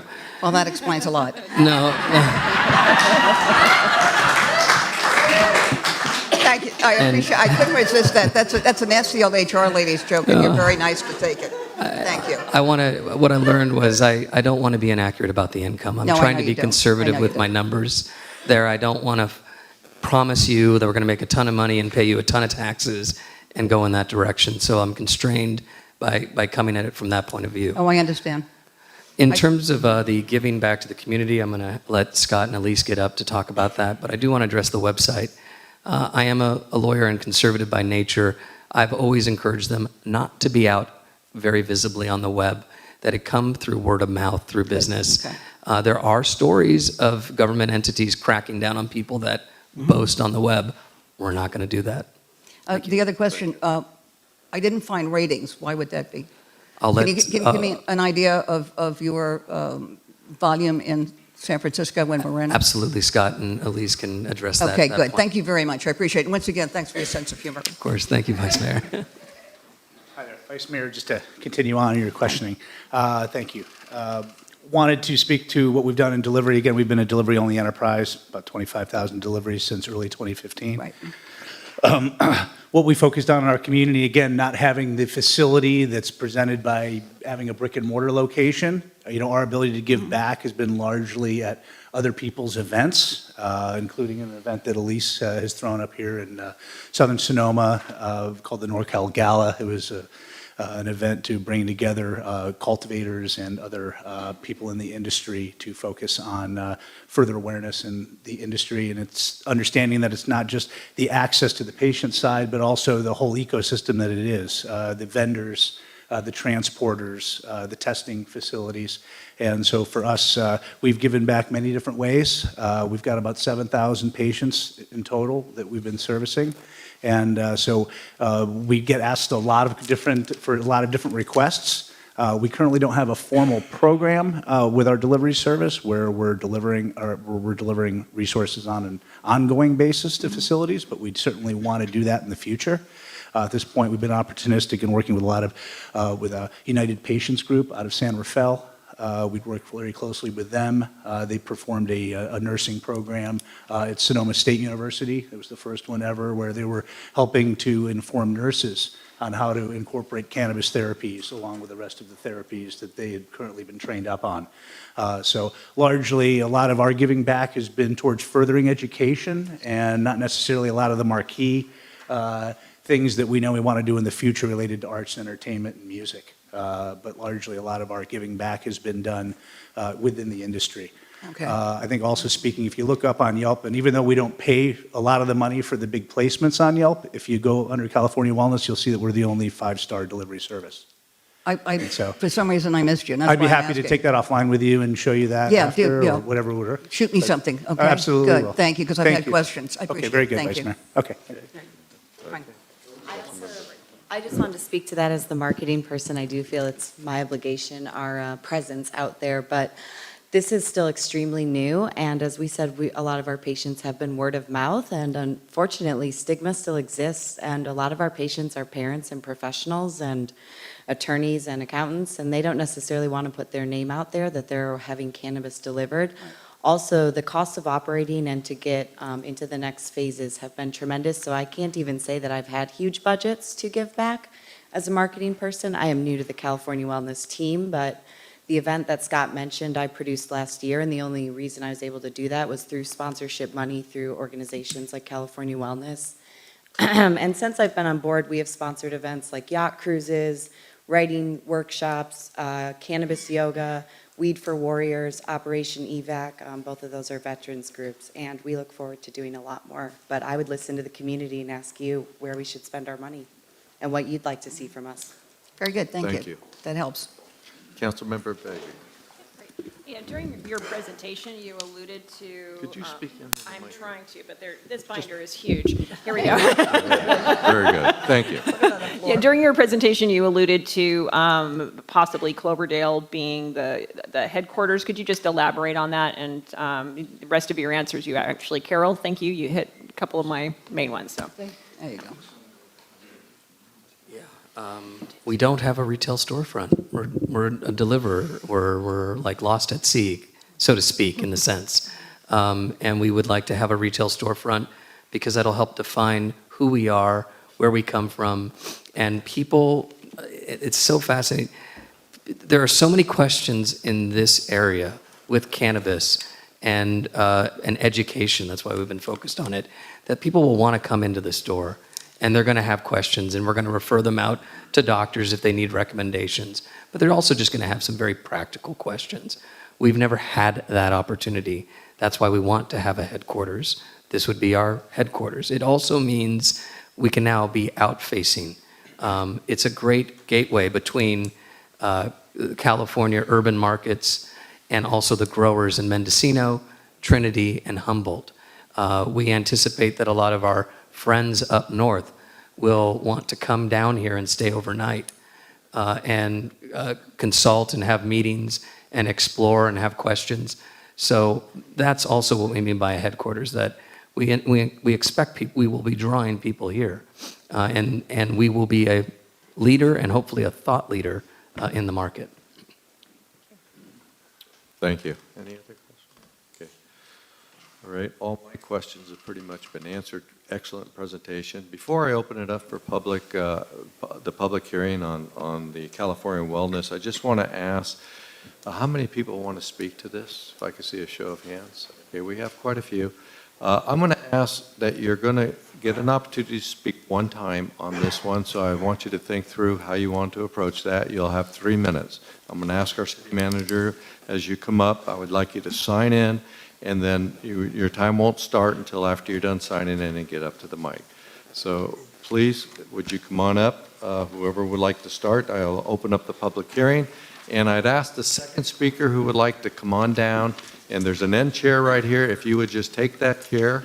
And if I see that chair empty, I'm going to assume all the public comments are completed. So Jeannie, if you could just sit in that end chair over there, and then when she gets up, then the next person come on down and take that chair.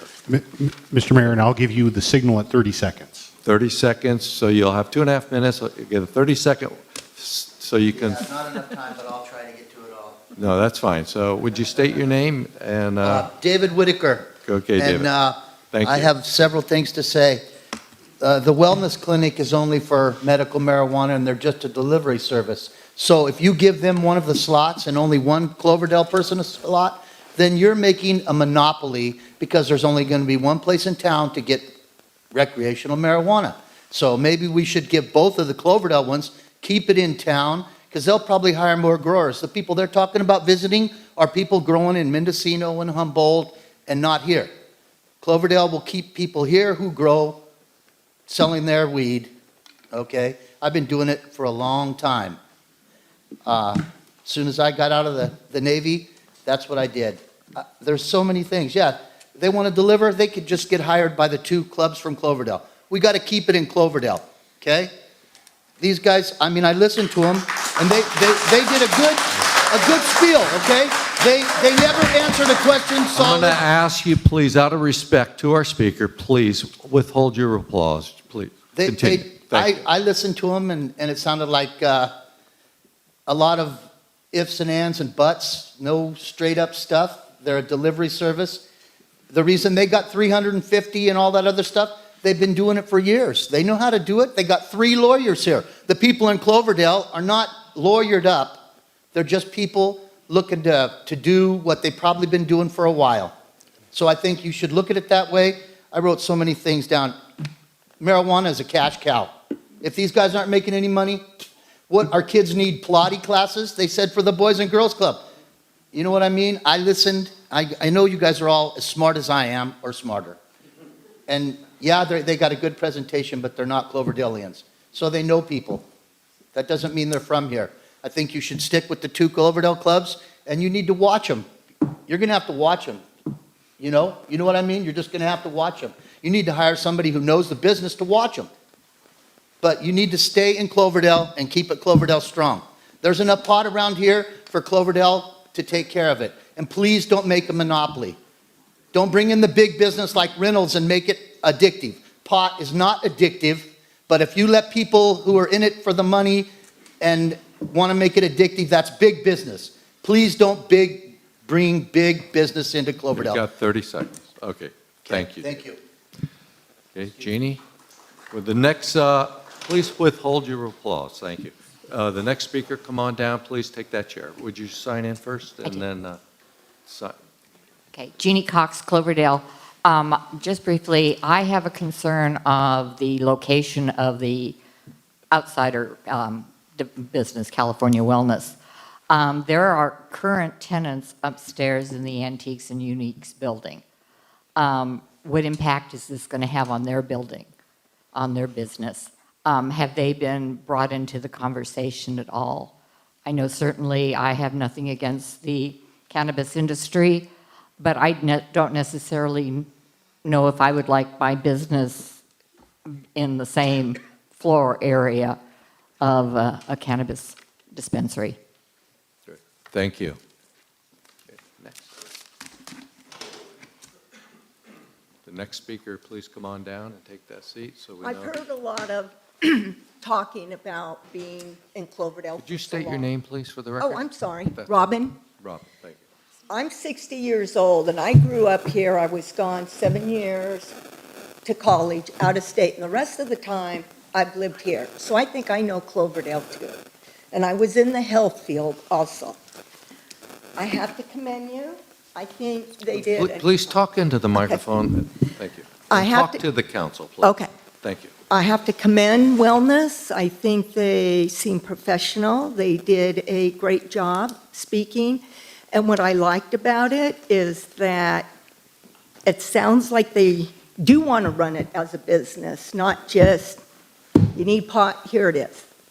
And that they seem to have a plan thought out. And what I was impressed about is when they talked about trying to get in counselors, other doctors to evaluate things. So I give thumbs up to Wellness. Thank you. Next speaker, did you sign the? I did. Okay, thank you. Please state your name for the record. And the next speaker, please come on down. Good evening, I'm Eric Neal. I've been a Cloverdale area resident for over 30 years, and I want to comment first on the selection process so far for the dispensaries. I can see the initial need for a numerical rating system to help evaluate applications and in choosing which organization receives a permit, but I have concerns, with all due respect to all the work that was put in by the people doing the numerical evaluation. I have concerns about the efficacy of that process and it only being the only criteria and method. Having worked in local schools for over 30 years, where I served on many hiring committees and evaluated lots of proposals, I know that what's on resumes and proposals isn't necessarily what you're going to get. Oftentimes, proposals have lofty promises that never get fulfilled, and I prefer a proven track record of success. It's my belief that the numerical evaluation system is too narrow and overlooks other essential criteria. I've read all three proposals, and they are long. I don't see the huge difference between them that's indicated by the scores. Some proposals said the, quote, right things to try and meet specific required criteria, but did not address other key features that would make a dispensary a successful business. Admittedly, I am biased towards Mary Ann's proposal. I'm friends with her and Mike. And not just because she and Mike are my friends. What's not reflected in the scores, and should count heavily in my opinion, is Mary Ann's unquestioned commitment to the Cloverdale community. Her trustworthiness, her reliability, her ability to start and run successful businesses, her hardworking nature, her ability to connect with the powerful and with people on the street, her caring nature, her vision, and her realistic approach to government and business. She knows this community, and this community knows her. These qualities and abilities should also be an important part of the scoring criteria. I did have a couple questions for California Wellness, so I didn't know if this was the time to do it or a later time. As long as you have time in your 3 minutes. Okay, Get 'em out. like Vice Mayor Russell, I also wondered about the budget.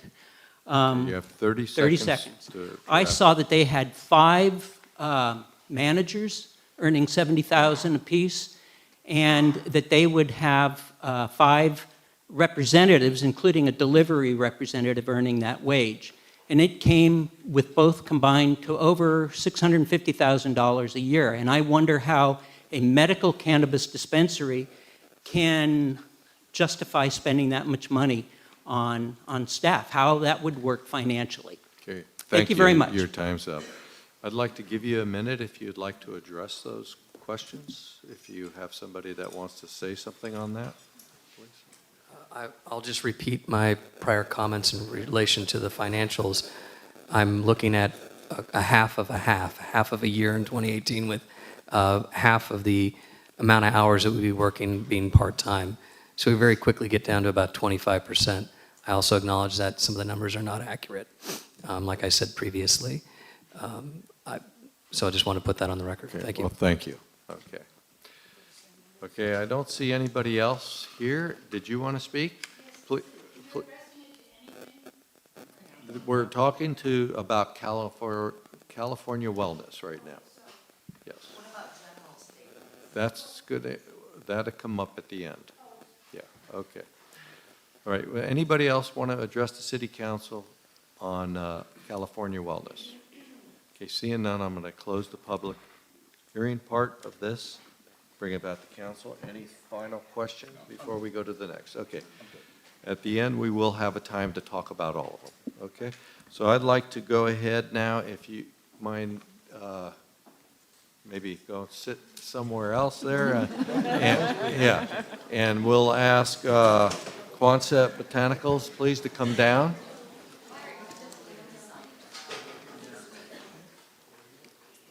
Okay, your team's here? Yep. Okay, very good. So I'm going to open it up for council questions. Start with Vice Mayor Russell, please. Thank you very much, Mr. Mayor. All right, here we go. Who's going to, Apollonia, will you be the person? Sure. Okay, great. I'm curious, you guys came in number three, I should say, number third, great. Number 3, it's getting late. Why do you think that was, and would you do anything differently? Absolutely. I feel like there was a couple of things that, and of course, after our initial interview was over, I think I absolutely racked my brain. I think it could have benefited all of us, all groups, to have had those questions a bit in advance. A lot of the questions I felt like were already answered in our RFP. So we anticipated more questions about our philosophy. Other than that, I do believe that part of our low score is contributed by one of our members didn't have his background check completed, but since then it has been. And in our initial RFP, we didn't have the site control or proof that we have ownership of the of where we want to operate included. So as far as I understood it, when I read the responses, this was my initial impression. Did any of you guys have anything else to add to that? But actually, you know, it was very fair and it was timed, but there wasn't a lot of room with 4 of us sitting there to elaborate beyond those questions. And because they were repeat questions of what we'd already covered in the RFP, I think that threw me for a little bit, definitely. How many such processes have you been through before, for all 4 of you, for example, each one of you? Is this something you do normally? What do you mean by processes? The process of submitting a proposal, going through the kind of interview and evaluation process that we did. None. However, as a tattoo owner, I've owned a shop before. I absolutely had to go before city council in other cities in opening a tattoo shop. So there's some of the same misunderstandings about the tattoo world that I think that we have with the marijuana business. So the city that you operate in absolutely wants to hear from you and see what kind of business you're going to operate. And in Salt Lake City, I operated for 5 years with a stellar record there as well. Very good. One last thing, very quick. Give me, whether it's a reason you've given in your presentation or not, give me the reason where you sitting here instead of me, why you would move your business from number 3 up to number 1 or number 2. Can you sum it up in a fairly short sentence? That's a very tough interview question, by the way. Can you repeat the question? Yeah, can you sum it? I realized myself as I said it, I thought, my God, I'm not doing my If I were you, my reputation any good. why would I move our Quonset Yeah, why would I move Botanical you up one? At least 1 point. At least one Number point. 2. Honestly, a lot of you know us, and we have proven records. And regardless of if we're given this really awesome opportunity, we're going to continue to contribute to our community whether or not we get this, because we love Cloverdale. And I think that, too, some of those things in this process that is so very new, we can't anticipate for. So, like the background check not being done right away, or just including that one small little thing for proof of owning the property wasn't in it, but has been cleared up. I definitely think we should be moved up because of those things. Absolutely. Okay. Thank you. Okay, thank you. Councilmember Begg. Okay, Councilmember Walter. Thank you. You know, I know Mary Ann. I know Sean. I like them both. Great people. They do a lot for the community. I'm looking at an application. And I heard what you said, but there were a lot of the questions that were in the RFP that weren't really answered in a timely manner. Correct. And in this type of business, I don't think the city staff has the time nor the wherewithal to go around and chase for reports and chase for whatever else they may need. I think it's incumbent on the business owners to step up to the plate, do those reports in a timely manner, and get them into the city. You know, the score was very low, and as I look on page 148, there's a considerable amount of weaknesses that that made your score go down. With that being said, though, just share with me how you're going to support the community, other than how you already do it, and secondly, what you consider a living wage. The second part of the question is, what do we consider a living wage? Yeah, what would you consider a living wage? Okay. The first part of the question, like I said, we are going to continue to serve in the capacity that we already do. Now, I think what gives us the advantage is that we already have beads within this community. Those people that come in and get tattoo work, I know many of you may not have one or have been privy to the process, but when people come in and lay down and experience pain, they have a tendency to express to you what's happening in their neighborhood, what's happening in their community. And I know all of us very much have a very unique relationship. So I think not only are we going to be able to contribute in our current capacity, we're going to be able to eye out and spy out things that are upcoming that we are going to be able to get to, and we're sort of in the trenches and be able to jump on before maybe it becomes a problem. So, for example, we got called the other night to go to a PTA judging competition for some art for the reflections contest. They couldn't find someone to come and help judge those pieces of art that will go on to a state and a national level. We're there in an hour. Those are the kind of advantages that we have because we already have a really great relationship here. Well, let me rephrase that too. Okay. kind of, when I said supporting the community, I meant from a financial standpoint. Okay, I'm going to have to pass Contributing that to one Boys off. and Girls Club, the Performing Arts Center, how do you plan on doing that? Okay.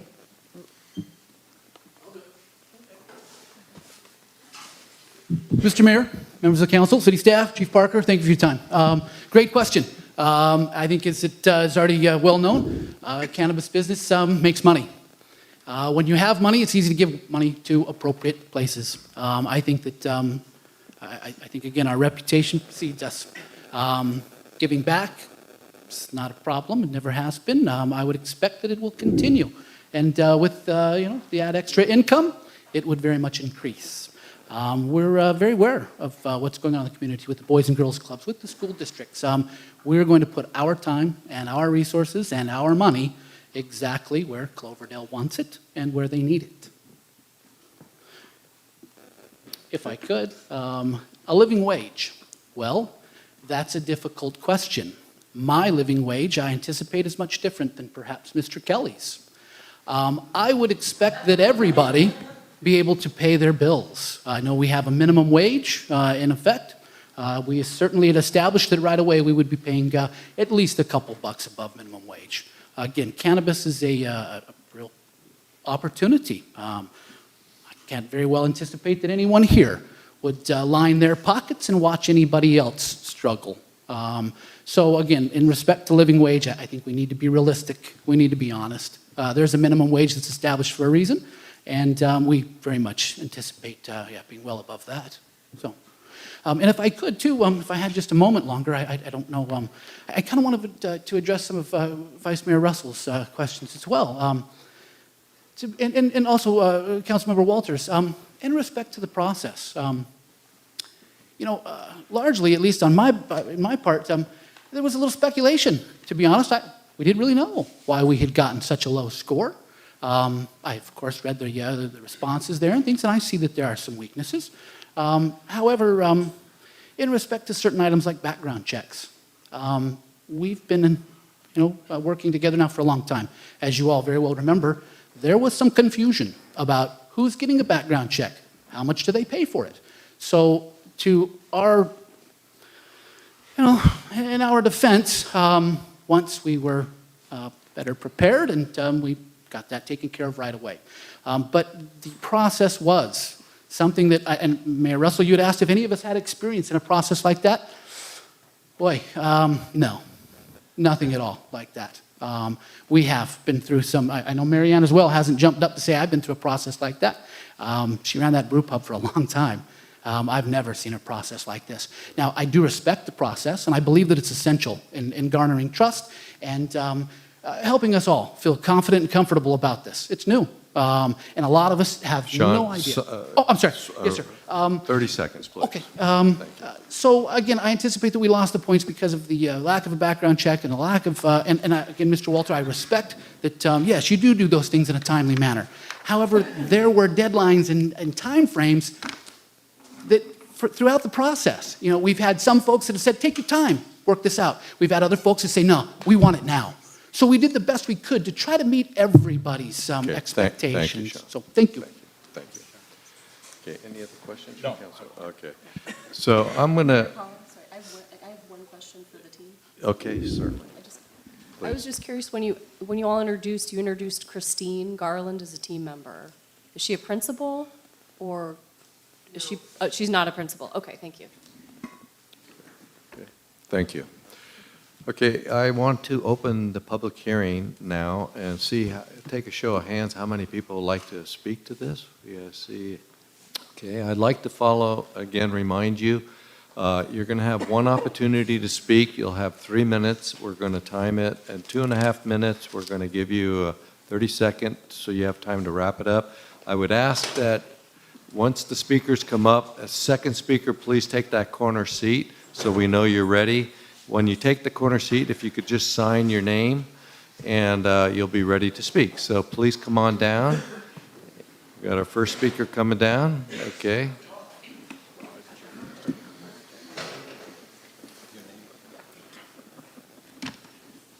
Okay, and state your name, and then we'll start. Hi, I'm Roger Quinton. I live at 103 Mulberry Street in Cloverdale. Thank you, Roger. The greetings to you all. I'm not here tonight representing the Cloverdale Performing Arts Center, but as a citizen of Cloverdale, with no financial or business attachments regarding the issuance of the permits that are being discussed.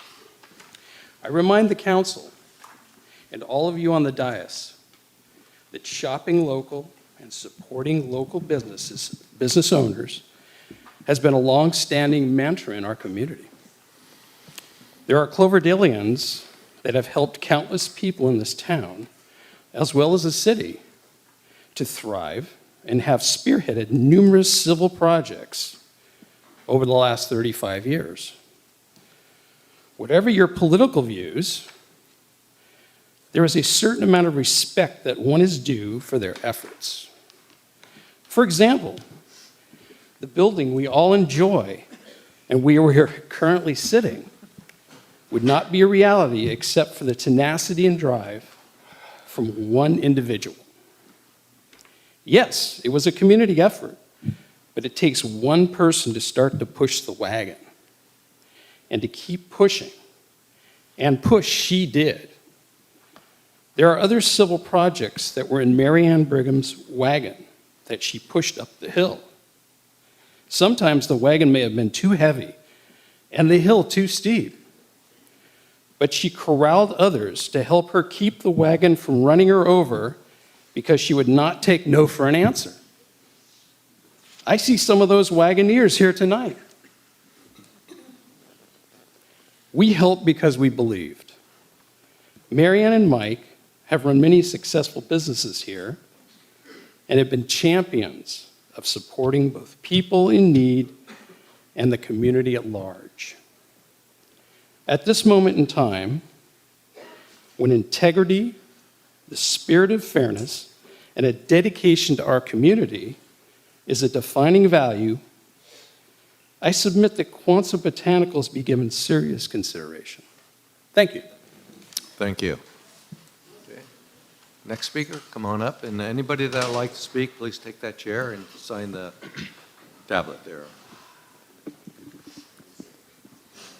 Please state your name. Linda Freeth. Thank you. I'm a resident of Cloverdale, and also I am the executive director of the Cloverdale Performing Arts Center.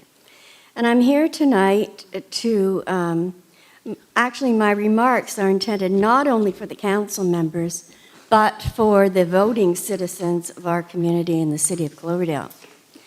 I'm speaking on support of awarding the cannabis dispensary licenses to our local candidates, in particular Quonset Botanicals, owned by Mary Ann Brigham and her partners. Our chamber has been promoting the slogan, Experience Cloverdale, and all of our local businesses want to shop local. At CPAC, we promote all our local business partners. We could not ask for a more locally involved business person than Mary Ann Brigham. Not only has Mary Ann served on council, had a couple of mayoral tenures, but has been instrumental in bringing 2 parks to Cloverdale, Clark Street Park and River Park. Mary Ann was influential in bringing our wonderful Cloverdale Performing Arts Center to Cloverdale, where all citizens have enjoyed entertainment for 10 years. That is quite an accomplishment for a small theater. And also, Mary Ann is a great supporter and champion of the LGBTQ community. She's a strong crusader of bringing legalization and compliance of cannabis to Cloverdale.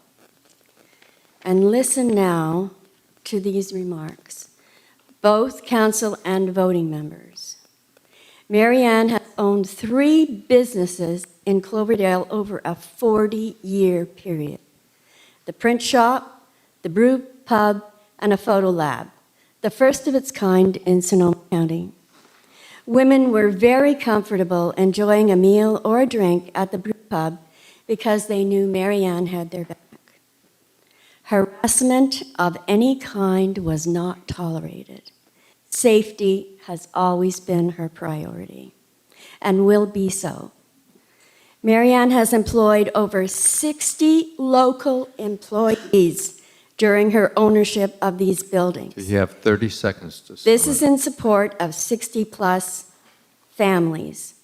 How many employees and families have California Wellness supported, and what have they contributed to our community? So I'm going to skip ahead here. In closing, council members, the voting citizens of Cloverdale will remember at the voting booth who was awarded these 2 cannabis dispensary licenses. I strongly support awarding one of these 3 licenses to Quonset Botanicals, Thank you. owned by Marianne and her partners. Thank you. Your time's up. Thank you. Okay, next. Did you sign in? I did. I Okay. signed in. Thank you. Mayor, Vice Mayor, panel, of course, Paul, thank you for Just everything. state that your you- name for the record. Patrick King, Cloverdale residents, thank you for everything that you brought to this community. I mean, I wouldn't be standing here right now if it wasn't for this lady behind me. I mean, it was 5 years ago we started discussions in Cloverdale. What if this could really happen? What if the patients could be sought after first? What if we didn't hide anymore? These are discussions we had a long time ago. I mean, us here in Cloverdale, including a lot of you, have been here. We have fought this fight. We have built this thing. We have overcome the obstacles that have been in front of us a number of times. I've been here for a couple decades. I'm a builder developer. Started here on a long path as a business owner here in Cloverdale, and I started this path with Marianne Brigham right behind me. There is a number of businesses. She is a predecessor in this community that I've sought after to be like, and shared shoulder to shoulder on accomplishments with.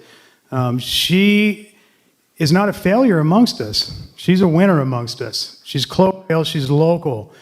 And we talk about what are they going to do for Cloverdale? They've already done so much. I mean, their integrity lies in years and decades of what they have done. The Beauvays, I'm a fundraiser here. I'm a community guy. Every time I have an event going on, anything I ever have done, the Beauvays have been right there to give free time, free money, raise money, answer questions, help the community. You see them in these council meetings an awful lot. We see Sean Beauvais getting, bugging us at times because he's so intrigued in wanting to do the right thing. I mean, my hat's off to him. Thanks for California Wellness coming here. Appreciate what they're bringing, but the dispensaries can offer that and a lot more. Let's keep this local. We earn the right. This group behind me has definitely earned the position, and I am here, and my team is here to support them to be successful and work one-on-one with us, taking Cloverdale to where it needs to be as a complete team, businesses working hand in hand together. Thank you for what you guys have brought. Thank you for everything you guys have done. And like I always say, we got one opportunity to get this right, or we're going to have egg all over our face.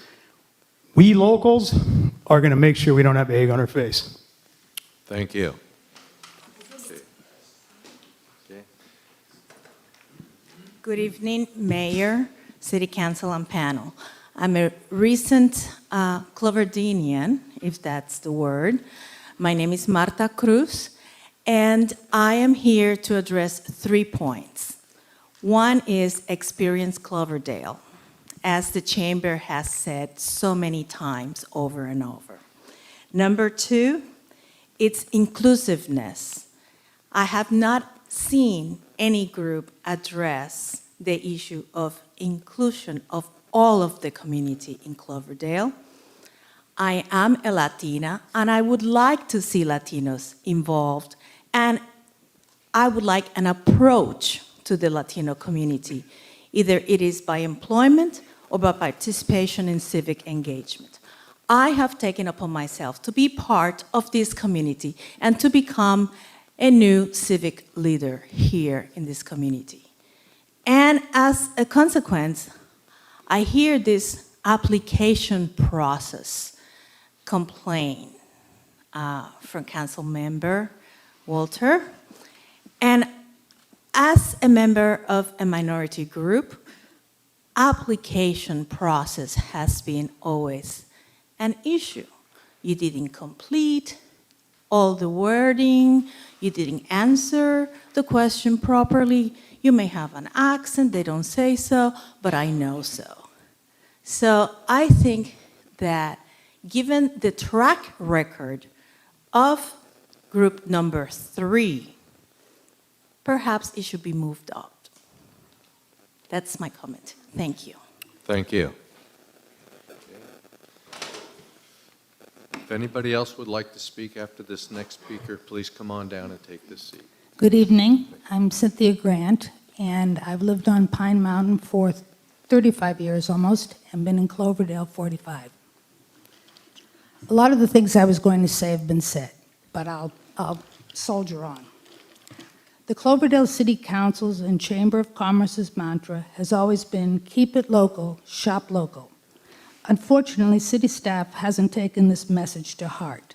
For example, staff's creation and scoring of the evaluation of the proposals for 2 marijuana dispensary permits. Locals can't and shouldn't always be first, but the original intent was to keep dispensaries local and small, keep the big money out.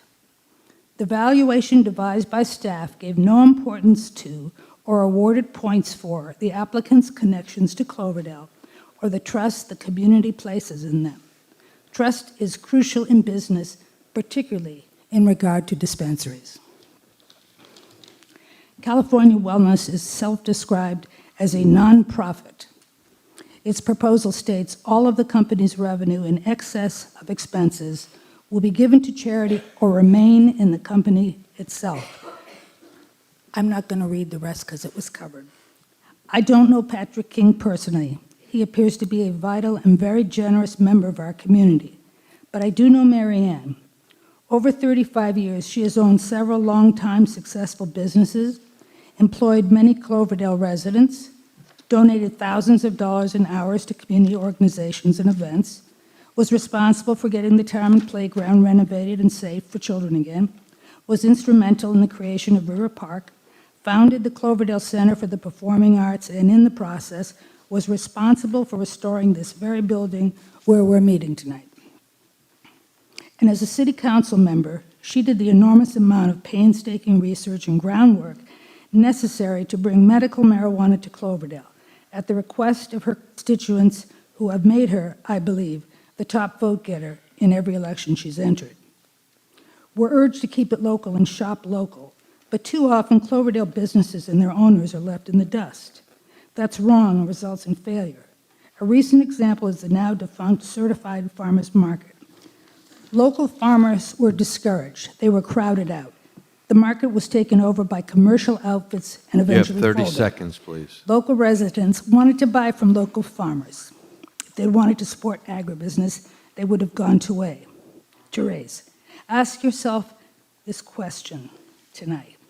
Given Mary Ann's excellent track record, her years of service on the city council, her unlimited donations and hard work, her knowledge of county and city laws and compliance codes, her dedication to the community she served and loved for 35 years, given all that and much more, how could she possibly Your have time's been up. rated last? Your time's Thank up. you. Thank you. Okay, next. If anybody else wants to speak, please come on down, sign that, and have a seat there. Thank you. Unfortunately, what Could you just state your name again for the record? Robin. Robin, thank you. Unfortunately, what I have seen in Cloverdale in the last couple years is, and I'm already getting the disapproving looks, because I have a different appointment or different opinion than other people do. And I thought our country was all about tolerance. We're a free nation. We get to have our opinions. You cannot, disagree with me, but, I shouldn't have to take any more than that. Now, past that, I don't know the members except for Mary Ann and her group.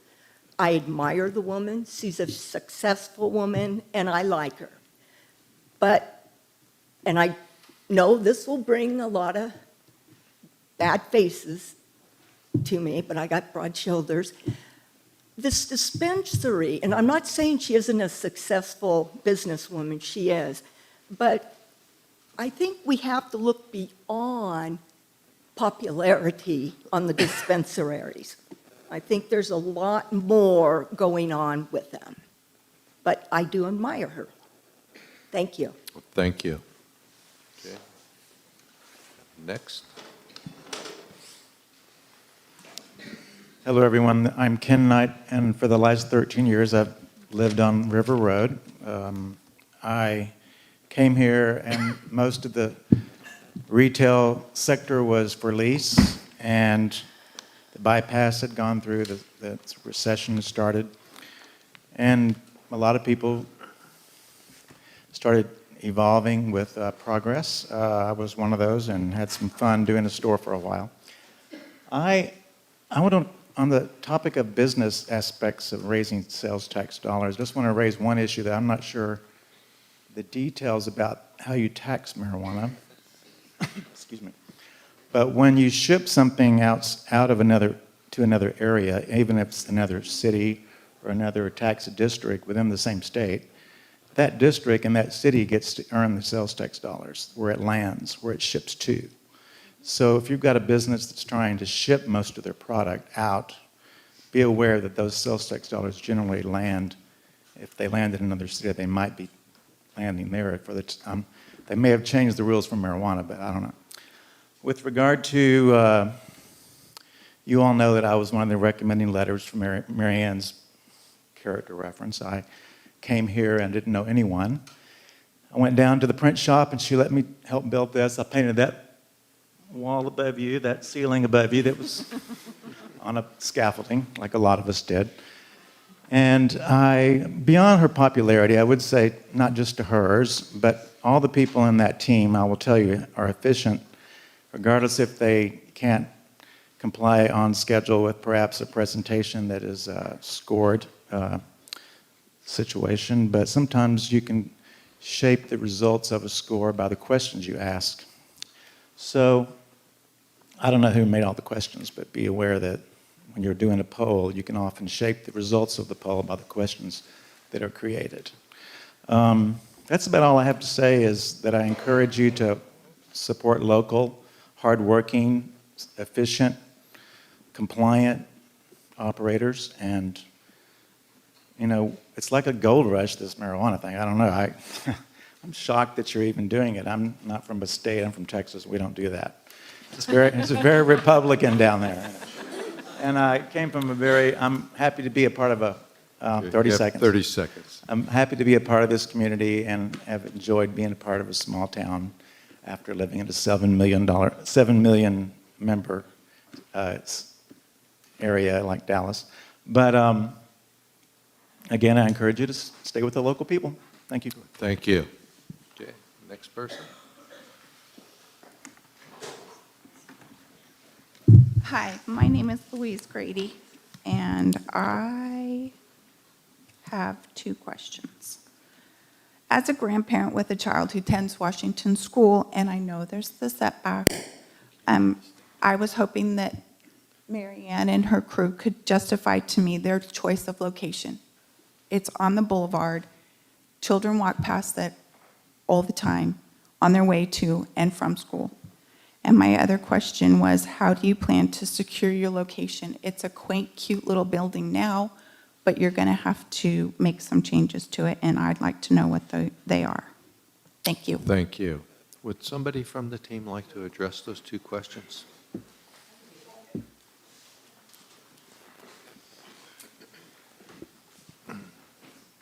Good question. The main thing about it is it is outside the 600-foot limit, and kids can't come in. Unless you're 21, you can't come in the door. So as far as security, it is a cute little building, but the security plan that we brought in with our RFP is pretty comprehensive. There's cameras everywhere, and I'd be happy to share that with anyone who'd like to see it to a point, but you can't share your security plan completely. The location I've looked at often and spent a lot of time watching the patterns of even where the kids walk.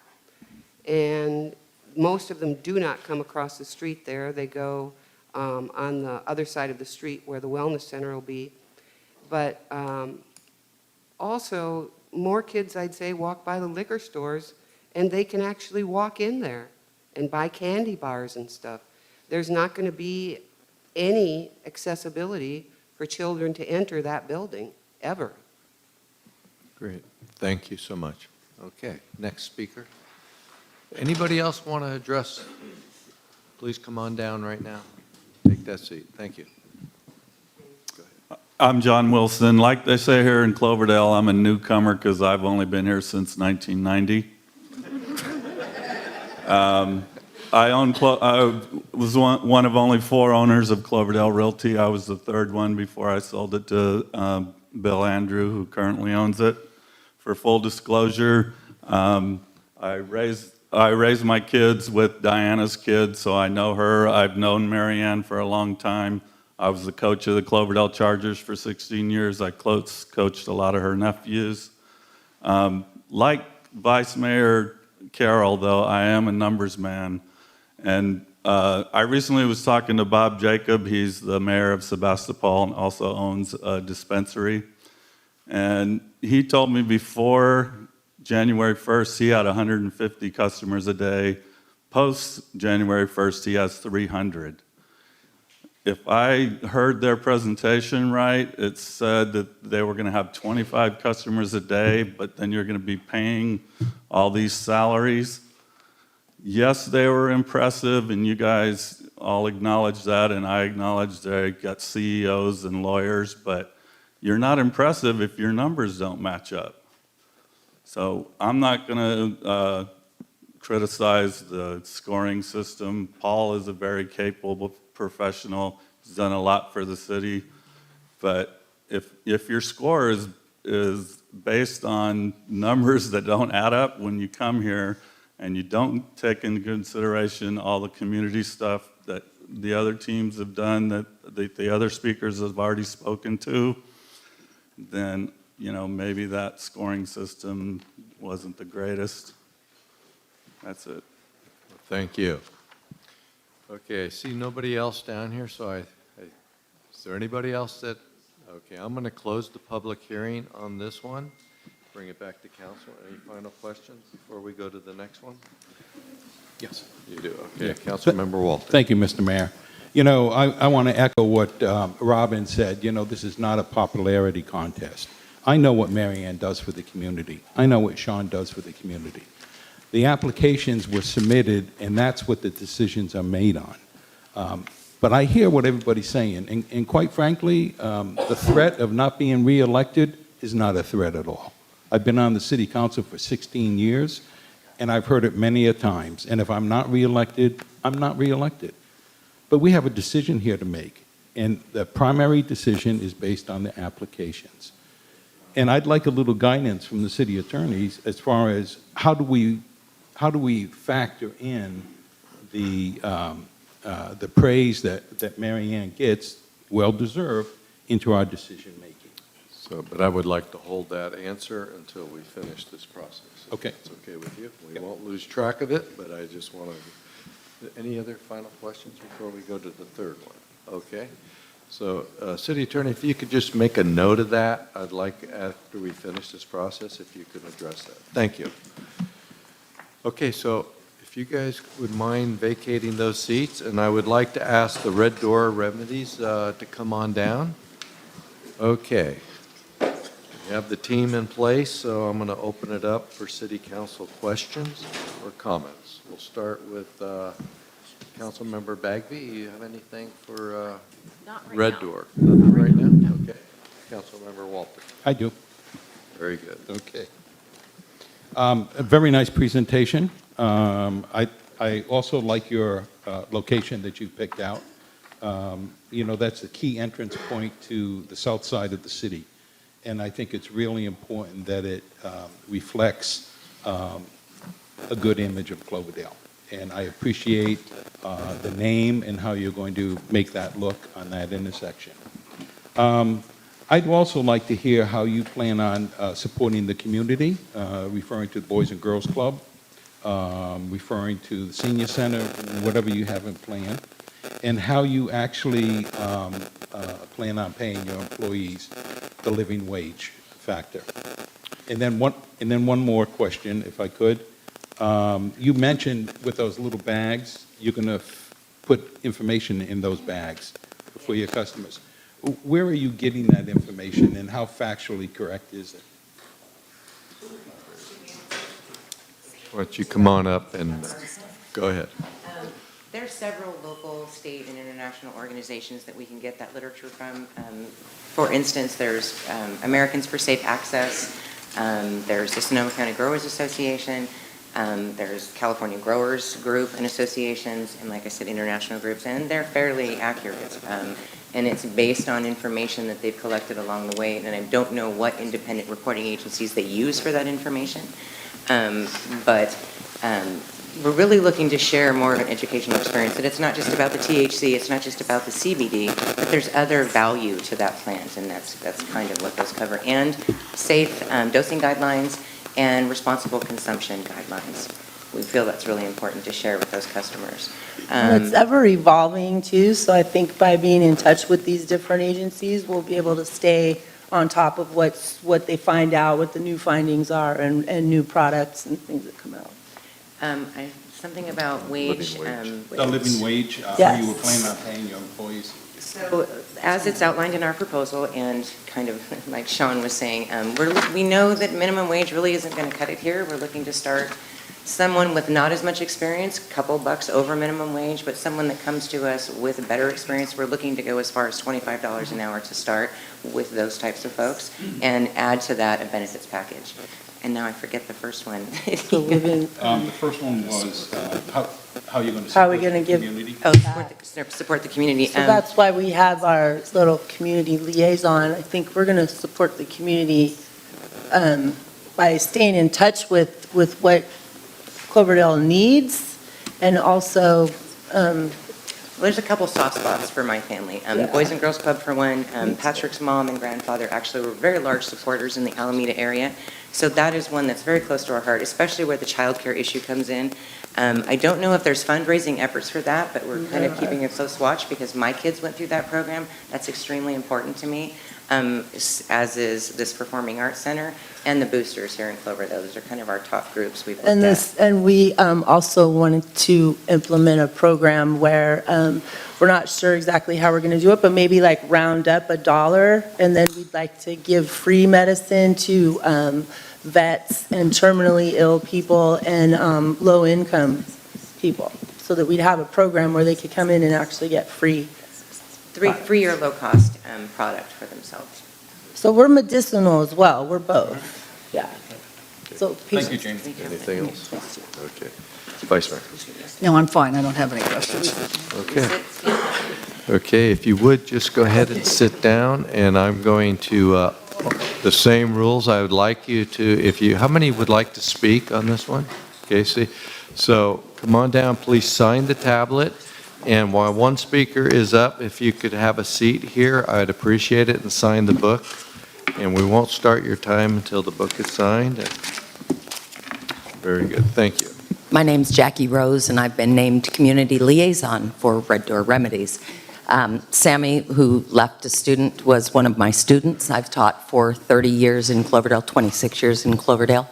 I'm approaching retirement and looking forward to branching out with all of the connections that a school teacher has, including the Hispanic community, in which I have been involved over the years. Part of the things that we have, I am in working with Diana and, oh my God, I don't know how you did this, I'm just nervous. Diana and Jamie, is to focus on children in Cloverdale. That's really what I can bring into it. Currently in Cloverdale, we have a need for tutoring for reading and basic math skills, and so we'd like to plunk some of our dollars into that, working with the high school and getting a tutoring program going where we can offer community service hours and other kinds of support for families in town. There really is no kind of tutoring services free for children. We're looking at more creating opportunities, not just funding Lions Club and CARE and all of the existing really good work that we do in Cloverdale already, but we have really great needs in our community too, and I really feel that a teacher with connections to those organizations and things will be able to bridge the cannabis industry with real-life help. Teen club, education, health benefits, and also Officer Baker retired. I'm willing to step in and train people to fill in for safe schools and drug avoidance in the early elementary and middle school years, prepared to bring in specialists and that kinds of things. I think that's about it. But organizing community events and building on things that we already do, but bringing a new, just a new light to needs in Cloverdale. Thank you. Great. Thank you so much. Hi, my name is Lisa Michaels, and I live in Healdsburg, but I have strong ties to Cloverdale. My husband was in family practice with John Mahalik on Cloverdale Boulevard for many years, and for a while I helped co-curate Books on Stage here at Cloverdale Performing Arts Center, and I've visited as a writer in the schools at the Cloverdale schools. I just want to speak as a character reference for Diana Schreiner. She's someone who welcomed me to this community when I showed up here also 17 years ago, not knowing anyone. I've watched her raise her sons in the Cloverdale schools and volunteering every week, an hour a week in the schools. She's run a woman-owned licensed contracting business in town, and I watched her build up a woman-owned business, paying her taxes, getting the ribbon cutting with the Better Business Bureau. And I'll call her, say, what are you doing? I'm painting the Boys and Girls Club. I donated a painting of a room to a charity. I'm painting a lady's house cheap because she's old and can't really afford it and her siding is cracked. So, and when I was starting the reading series, hey, we need people in the seats. All right, I'll bring all my friends out for the reading series. So I feel like you judge a person by their actions, and I think her character shows in the way that she's stepped up for the town for 20 years. So that's all. Great. Thank you. Okay, next. Hi, here I am again, Ipolani Bove. I just want to make a few comments. Jamie and I have are parents of kids who attend the same school, and I just wanted to make it clear that I personally support local, and we may be in a position where we're competing, but we've never thought of each other in that way. I think after our interview, I texted her and said, I think we bombed our interview. So she's always been supportive of us, and we've always stayed connected during this process, and it's been an interesting and long one. But I just want to make it clear to you guys, as a female who runs a business, I'd like to support another female who's going to run a tough business. And being in that, we need to support each other as much as we can, and I do for them, and I think that give them much praise for those points. So hopefully we can all carry on and one of us can get it. Thank you. Thank you.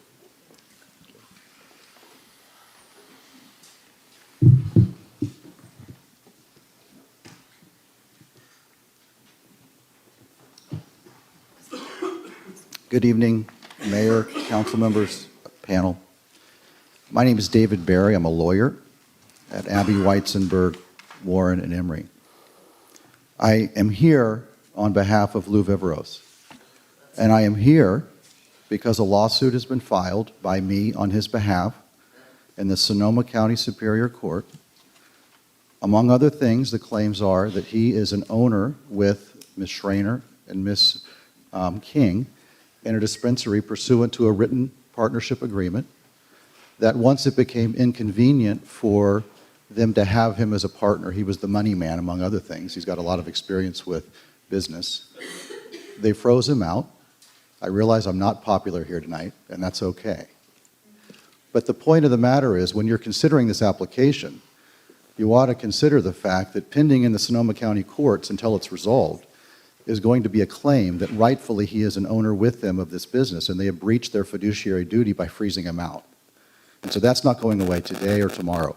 I have a copy of the complaint that initiated the lawsuit. I would be happy to share it with you. There's another matter you need to be aware of, and he was also working with Patrick King, who was up here earlier tonight. And another claim in the lawsuit is pursuant to his relationship with Mr. King, he also was a rightful tenant of the building in which the dispensary will operate. And so he ought to be, according to the lawsuit, a part of the prime leasehold, and so you ought to be aware of that as well. There's a final point that I want you to be aware about that bears on the lawsuit, and that is the way that this dispensary is going to be funded at this point. And it's with a hard money loan. Now, we just learned when we got the paperwork as a part of this packet that there's an entity that's going to be providing a loan. I don't know if they know of the lawsuit or what it's going on, how that lawsuit is being handled or will be resolved. But I urge you to be aware of this as it goes on, so that when you make your decision, you understand at least what will hang as a cloud over this dispensary until this litigation is resolved. Thank you. Thank you.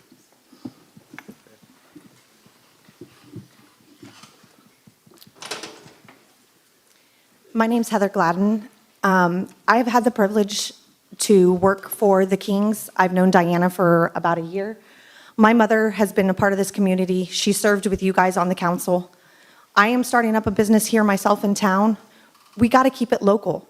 These people, we want our money here. We want everybody here to support us locally. And the two Cloverdale people that are here are nothing but for good for our community. Some outsource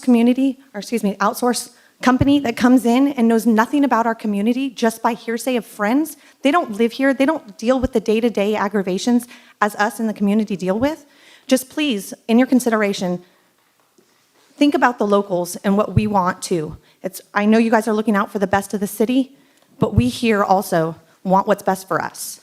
And we think local is the way to go. Thank you.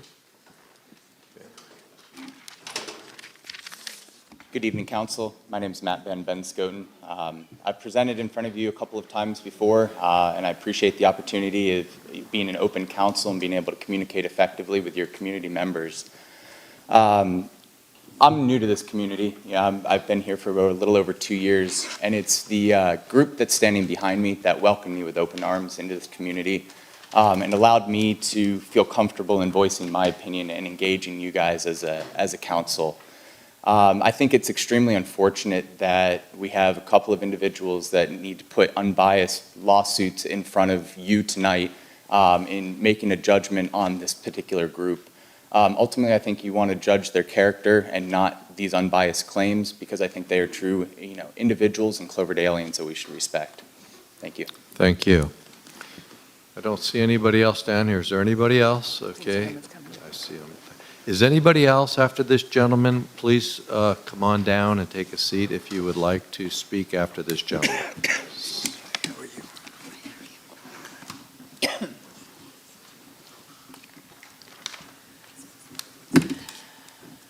Good evening.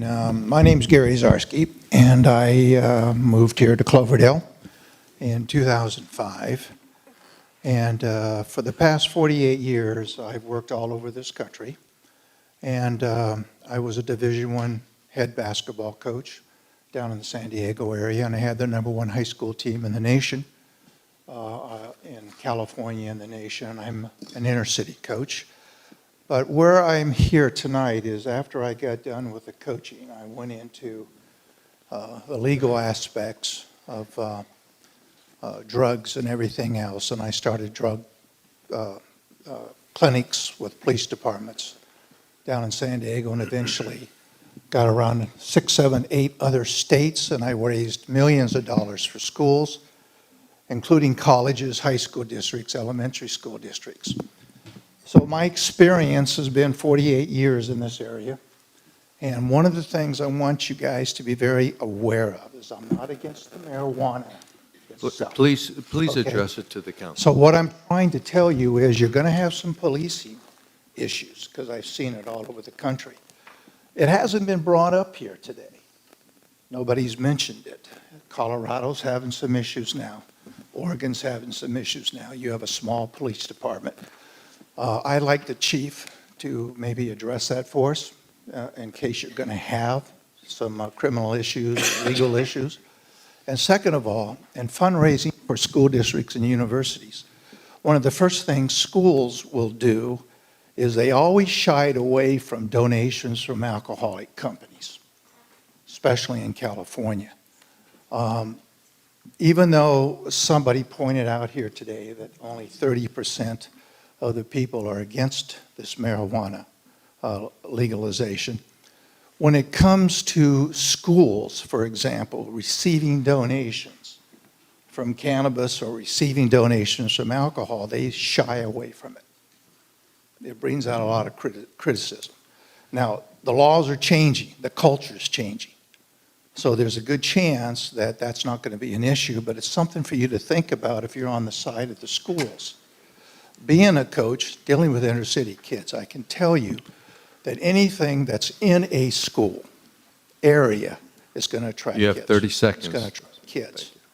So if you could address for us maybe what you guys are planning, what you see, what you anticipate with these three, I would appreciate it because I like to hear it. Anyway, I'm glad I wasn't going to speak, but I figured that's one issue that wasn't brought up. Well, thank you. Okay, thanks. All right, thank you. Chief, did you want to make a comment? You don't need to, but it's up to you. Okay, thank you. So in respect to, with all the applicants, security, I looked at the security, and each one of them had some issues that didn't need to be addressed later on, once they get selected. I come from Kentucky, where we had a dispensary there. We had no issues there as far as loitering, break-ins, any type of illegal activity, and that was a medical marijuana location. They had just moved into retail. We did kind of like an operation where we went in, we sent juveniles into the place to try and buy or get in there, that type of thing. Same type of thing we do with alcohol. The security aspect of it is important to get that off from the get-go because it'll alleviate problems down the road. The harder it is to get in the place, to do the checks. A lot of the folks that came up here talked about screening people as they came in. There was a lobby before they even entered the place to buy or select their product, which is very important. Receiving the product is very important. I know they talked about that as well, how they would receive it. We also looked at that, where they received it. Was it in a secured area? Were they storing money there? Were they not? We've taken care of that aspect of it, where we had a local bank is dealing with the cash, so that there was no cash on hand at the locations, because that is the problem in the community, and that's, you just heard, some other areas with home invasions, marijuana, they deal with cash, and that's the problem that we're facing now. I would suggest you look at location is very important. Pedestrian traffic, vehicle traffic, access to and from. As far as enforcement, we're going to hire a code enforcement officer.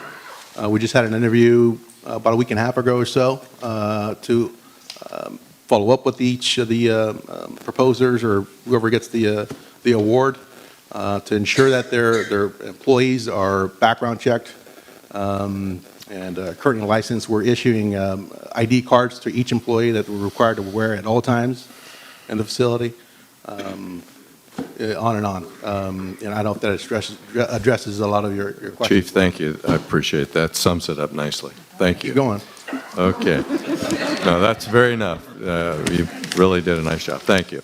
So I see nobody else up here to speak, but I want to make sure that somebody didn't get left behind. Is there any other public comments before I close the public hearing? Okay, seeing none, we're going to close the public hearing portion of this and bring it back to council for any final questions of this group right here that we're talking about Red Door Remedies. No, I'm fine, thank you very much. You have a question, please? Could you just go into a little bit more detail about the parking and about checking? I wasn't clear about, are you checking IDs before people even get out of their car? Could you just sort of maybe go over the, just what the parking situation would be like, the limitations, what the process would be from the time that you pull into the parking lot to when you go into the building? Absolutely. Unfortunately, we've made some jokes about our security guy approaching you at your car and not letting you out of the car unless you have the right ID. I want to give you an opportunity to clarify. What's the process like when you? I believe there's about 8 to 10 parking spaces across the front of that location. Speak into the mic, please. I believe there's about 8 to 10 parking spaces in the front of that location. Most shoppers at dispensaries like that don't stay very long, so we expect, a little bit of turnover in that parking lot. You would pull into our parking lot, exit your vehicle, and there will be a security guard in the parking lot that you will approach him before you get to the door, and he's going to ask to see your ID. He's going to make sure it's a state-issued ID, that it's a valid ID, that you're over 21, or you have an issued state medical card. If you're 18 and under, that you have your parent or guardian with you. Once he says, yep, this is good, you can go ahead and go into the lobby. That's not a secure door. You can push it in, go into that reception area, but that's as far as you can get. You can get to the bathroom, but you can't get into the dispensary until you put that ID into the pass window. An employee takes it, slides it through our POS system to ensure that it's valid, you're over 21, or it's a valid state-issue medical card. Once that is reasonable, or if they're a new patient, they're going to sign our rules and regulations. Once all of that is done, then they're going to say, welcome to our facility, buzz you through that door, because it is a secured door. You'll come in, and one of our staff will meet you and kind of show you through the place. But yeah, you won't make it into the building without the right ID. Thank you. Thank you. Any other final questions? Okay. All right. So that pretty much, I want to see if the city attorney, I know there was a couple of things that you were going to look at that Councilmember Walter brought up. What was that? Well, actually, it was the factor of popularity, and then secondly, I'd like to hear about the supposed pending lawsuit and what happens if we go down that road. Just addressing the popularity or the local aspect of this, even in the RFP, there was a section called community benefit, and part of that also included information on other business ventures and contributions to local community. So the RFP did have different areas where people that with ties to Cloverdale, especially I guess if you're local, you could really get a lot more points there because you have those ties with the community. As far as the applications coming before you, what the city team did was just try to be as objective as possible, looking at all the applications they received with the scoring. It really obviously is the council decision. As far as being local, again, there were areas in the RFP that type of being local really gave you an advantage because you could put a lot more connections to the community, and that is absolutely something for the council to consider. As far as the lawsuit, I haven't seen the lawsuit. I could only, just from listening to the comments, I mean, it would all depend on the merits of the lawsuit, if it was going to be successful or not, if it was going to delay startup of a business. But again, not having seen the lawsuit, I can't really opine on it. Well, I'm sorry, Mr. Mayor, is it fair to ask you to make an assumption that if the lawsuit was successful, would we have the right to pull the license and redistribute it, or? There are several sections in the actual ordinance itself where, like, for example, if a business doesn't start up in a certain amount of time, I believe, I can't remember the timeline, but if it doesn't start 6 months, then you're able to, now they waived it.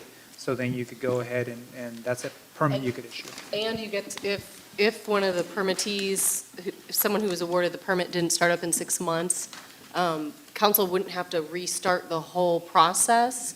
You could go back into your pool of applicants to find another business to award that permit to without reopening the entire process again. That's allowed for the first, I think, if it's within a year of the process ending. So the timeline would match up.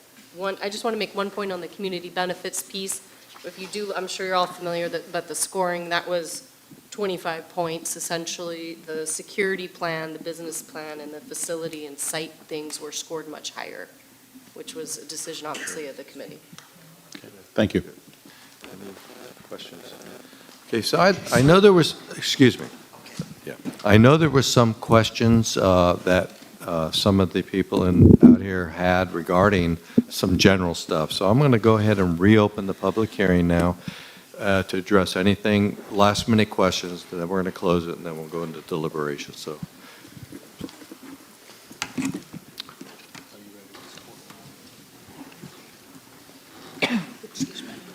Okay, David Whitaker, everybody. I was just wondering how many other applications Wellness Group has put in for Northern California? Like, is this the only one? Because they've already got 2. And I heard that if they take in on a credit card their money, they ship it to their base of operations down south, and that the money from those credit cards will go to the places down south. So there's two questions. How many applications? Like, did they put in 6 or 7? Because we know the people in Cloverdale put in 1. That was my question. I'm sorry, I didn't think of it till just now. No, thank you. Thank you. Okay.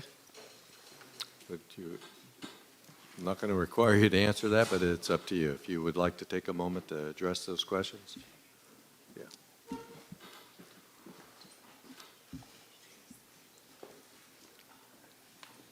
Yeah, we have a second delivery application in the city of San Rafael. And when I partnered with Scott Perkins, I was risking my law license to work with him. And one of the things we agreed to was right out of the gate, we would have the maximum compliance we could for everything that we do wherever we're at. So to say that that's a demerit on our case for having an application in San Rafael for our business, I don't look at it like that at all. But that's not for a retail storefront. I want to be clear. Thank you. Yeah, I think it's important. So this is our only dispensary retail application that we currently have pending. And to address the other issue with regards to credit card, and I think it also triggers back to a previous comment that had been made about deliveries going outside of the city. The ordinance provides, and our assurance to you all, is that we will pay the 10% tax on every penny of revenue that comes into the dispensary. If a purchase is made through a credit card for an order through the Cloverdale dispensary, that money will flow through the Cloverdale dispensary, and the taxes that are due pursuant to the ordinance will be paid, regardless of whether that product is delivered within the city of Cloverdale or perhaps to another jurisdiction, either within the county or another city. But the revenue, the tax that's due pursuant to the ordinance will be paid to the city directly. Thank you. Thank you for clarifying that. Thank you. Does anybody else want to address the council on any of the three? Okay, seeing none, I'm going to. All right. And Ipolani Bove, now that you know that their numbers were off, would they have been scored differently for that?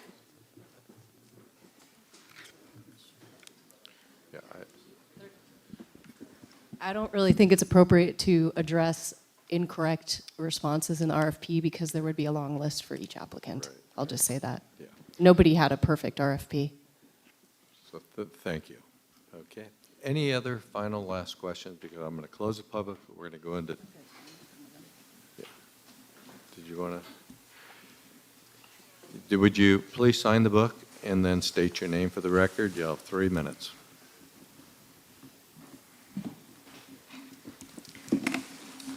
Hi, I'm Eric. What about the possibility of... Your name for the record? Eric. Please? Eric, okay. What about the possibility of letting all three just do it, since they all have different kind of ways of doing it? Maybe that would be a simple thing to make everyone happy. Just a thought. Thank you. Okay, I see no one else, so we're going to close the public hearing. I'll bring it back to the city council. Mr. Mayor, please. I don't know if we want to chew on this anymore. I'm ready to make a nomination, or at least offer 2 names that I think would do an excellent job in this city. So it depends if my fellow council members are ready to hear that or not. Yeah. Well, you know, I think California Wellness did an excellent job in the submission of their application and their forms. Very impressed. What really concerns me, though, is the lack of visits and the creation of a monopoly. So with that being said, I'd really like to recommend that we grant the dispensary permits to Red Door Remedies and Quonset Botanicals. I'd also like to see about possibly going back and redoing our ordinance, because I like the idea that California Wellness had, where they were going to be specifically medical in a location that was out of sight, so that, like I said earlier, people like myself, who at some point I know will be on some type of medical cannabis, can go and not have a stigma of being in there with a pot party. So that's my recommendation, those two, Red Door and Quonset, and then later to discuss the possibility of a third license. Okay. Are you making that into a motion? Yes, that's a All motion. right, so we have a motion. Do we have a second on that one before we get into I'll sec- discussion? I'll give it a second. Okay, Vice Mayor Russell seconds that. Any discussion on the motion? If I might, Mr. Go Mayor. ahead. Yeah, thank you very much. Yes, I appreciate all of the people who applied. I mentioned that I'm basically a mean old HR lady, and I spent my life teaching employers how to hire good personnel, hire good staff. And so for 40-something years, I taught that past is always prologue. I don't care how good your resume looks, unless you're going to write other people's resumes. What I care about is what I know about you, because that's what I've got to bet on. And you can be wonderful, but if I don't know you, I'm just rolling the dice. This is not something we can roll the dice even with a established company elsewhere. We have to have people who fit here. This is Cloverdale. And at the risk of sounding a bit harsh, we are not the gateway to the Emerald Triangle. And I have nothing against the Emerald Triangle, but that's not who we are. Nor, I think, is it whom we want to be, at least at this juncture. We are creating a vibrant and diverse economy with a vibrant and diverse city. And anybody who starts in the cannabis business had better be good enough that we can sleep nights, and that the people who aren't so crazy about the cannabis business can sleep nights. So that's why I'm voting the way I am. Thank you. Thank you. Any comments? Okay. Well, I can't support Councilmember Wolter's motion because I have to judge the applicants on the merits of the application and their presentations. And I'm surprised, and so I'm just going to have to tell you, you don't have my vote. Okay, thank you. I just want to make a couple of comments before I ask for the vote. You know, I've been on this council, this is my 12th year, and I've always advocated we need to retain jobs, we need to bring businesses in here, but we also need to make sure that we make opportunities for our local residents to thrive in business. I really like the idea. I think we can revisit our ordinance, and we can take another look at that. This is just the start of a very, very painful 1 year plus that we spent going through this ordinance, coming to where we're at today. So at this point, I think it's very doable based on that. So I'm going to ask for the roll call vote, please. Can you restate the motion? Would you read back the motion, Terry, please?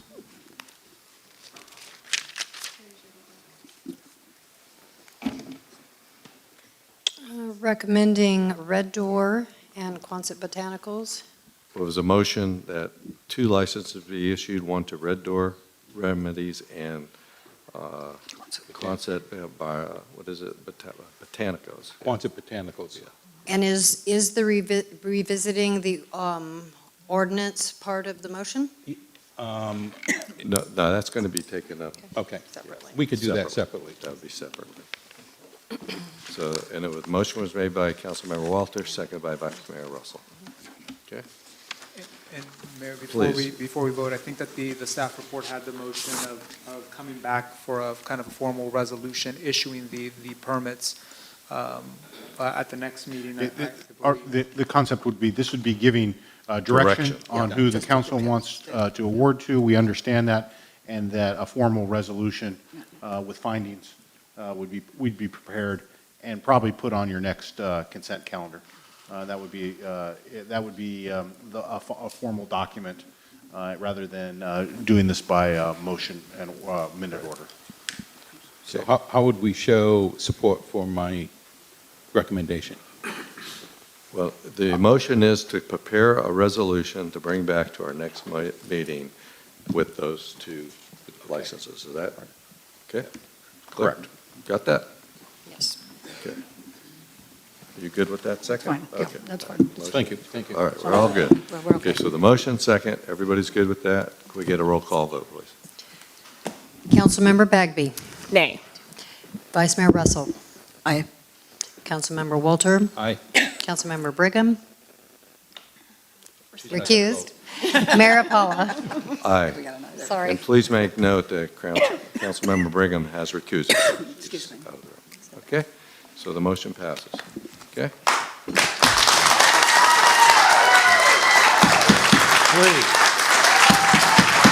I'm going to ask you, please withhold your, all right? Please, we're still in meeting. We got more business. Okay, this one, we're going to move on. Thank you all for coming. I lost my book. So did you want to, well, I just want to finish this off. Did you want to give direction on the second part of that? All right, please try to keep the noise down as you exit. Thank you. Mr. Mayor, with all due respect, I'd like to revisit the ordinance of extending from two dispensary. Can we wait a second? We can. You clear the room. All right. I'm going to ask that you please try to keep the noise down as you leave. You want to do clear the room?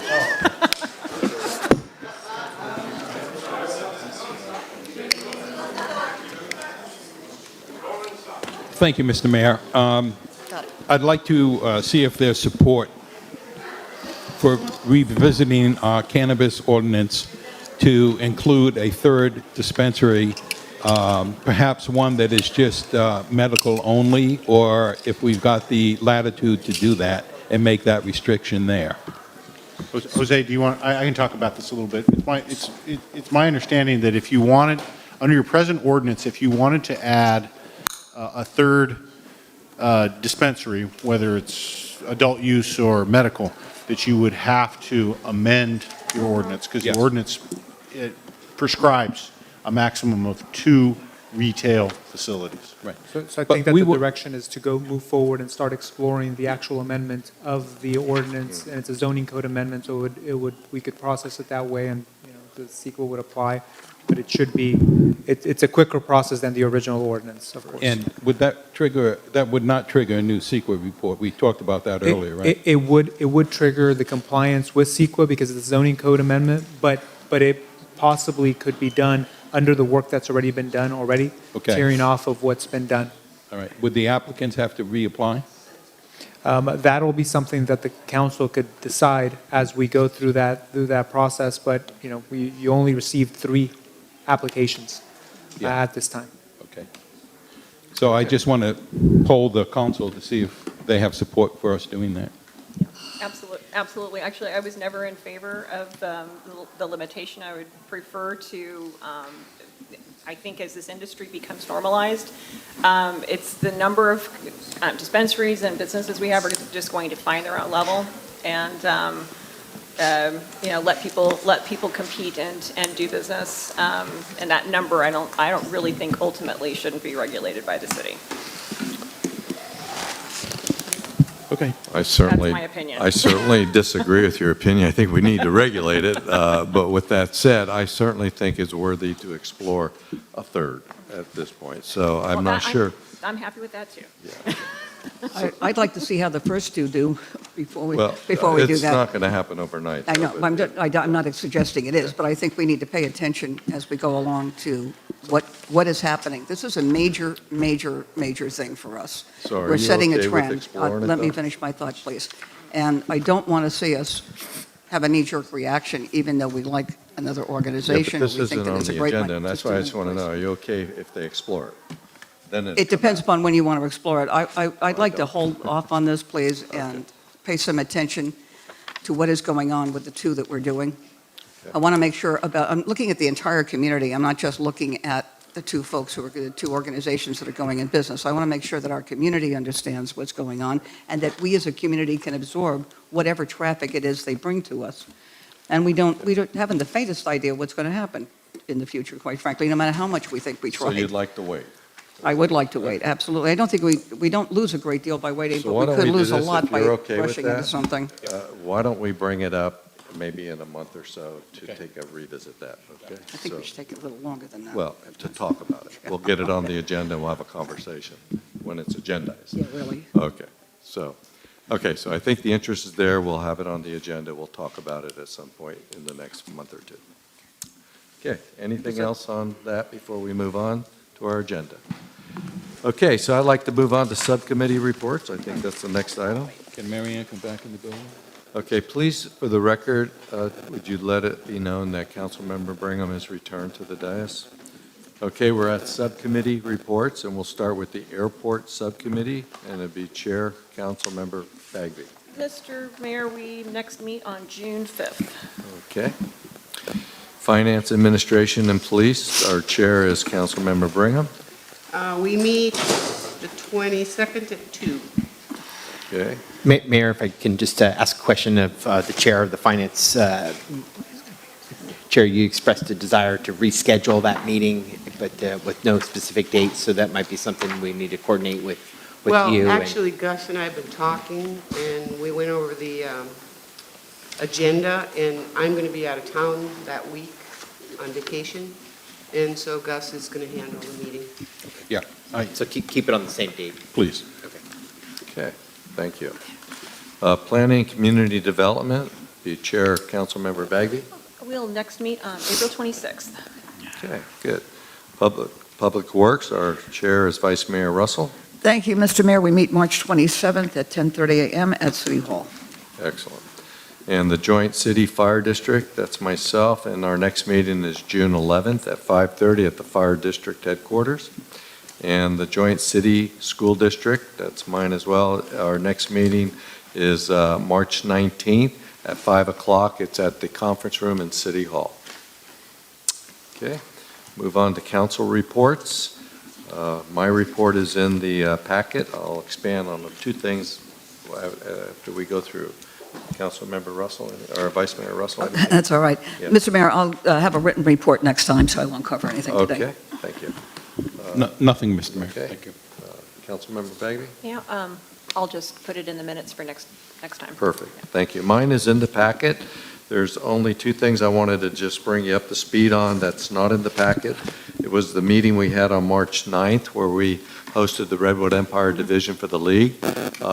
The Legislative Committee, when we met, we did take action to send a letter on behalf of the division opposing SB 827, and that's the planning and zoning. It deals, this measure would exempt certain housing projects from locally developed and adopted height limitation, densities, parking requirements, and design review standards. So it basically would take away local control, period, on those types of things within a certain distance, and I believe it was 1/4 mile of any transit area. So it's just poorly written, and it would just totally take away all our control to do pretty much anything. On that, we're going to write a letter of support for SB 833, which is emergency alerts. It gets back to the emergency notification systems. And that's by our own Senator Mike McGuire, and it's an excellent bill. We did put a caveat in there. He made note in his piece of legislation that's moving through that if it's deemed to be state mandate, that they would, through the Office of State Mandates, would reimburse cities. But we do know at times the state offices don't always see it the way we do. So we did put a caveat in the letter that if the state mandate does not determine it's a state mandate, but it does have an out-of-pocket cost to the cities and jurisdictions, that the state would in fact fund those. So that was the caveat we did put in the letter, but we certainly support the effort on that. So I just wanted to bring you into that loop. So we'll move on to legislative report. Anything, City Attorney, City Manager? No? Okay, City Manager report? Just encourage the council members to complete their numeric ranking form for the goal setting. We did the additional combining that the council members requested, and I transmitted the form electronically. If you need us to make a hard copy for it of it and put it in your mailbox, please do. I'd like to try to get these forms by, if I could have them by Monday. that would be good, so that I could report back to you on the top 10 at the last council meeting in November, or sorry, in March. Excuse me. Thank you. Questions? Yes. All right. Mr. Mayor, please. I gave mine, I turned mine. Paul, I'm sorry, I did not make a copy of it. Could you do that for me and put it in my mailbox? Oh, sure. Okay, that's the only copy. Okay. Thank you. Anything else, City Manager? City Manager, anything else? No, sir. Now that ends your report. Okay. City Attorney? Nothing to report. Council direction on future agenda items. Anybody have anything? Okay. Seeing none, we'll go ahead and adjourn our meeting to the regular meeting of City Council, City Cloverdale Community Development Successor Agency to Tuesday, March 27th for closed session. Right now, it's scheduled at 5 o'clock to be at the City Hall Conference Room with open public session starting at 6 o'clock here in the Performing Arts. I want to thank everybody for attending. Thank staff. It was a lot of hard work. A lot of stuff was covered. So have a nice evening. Thank you.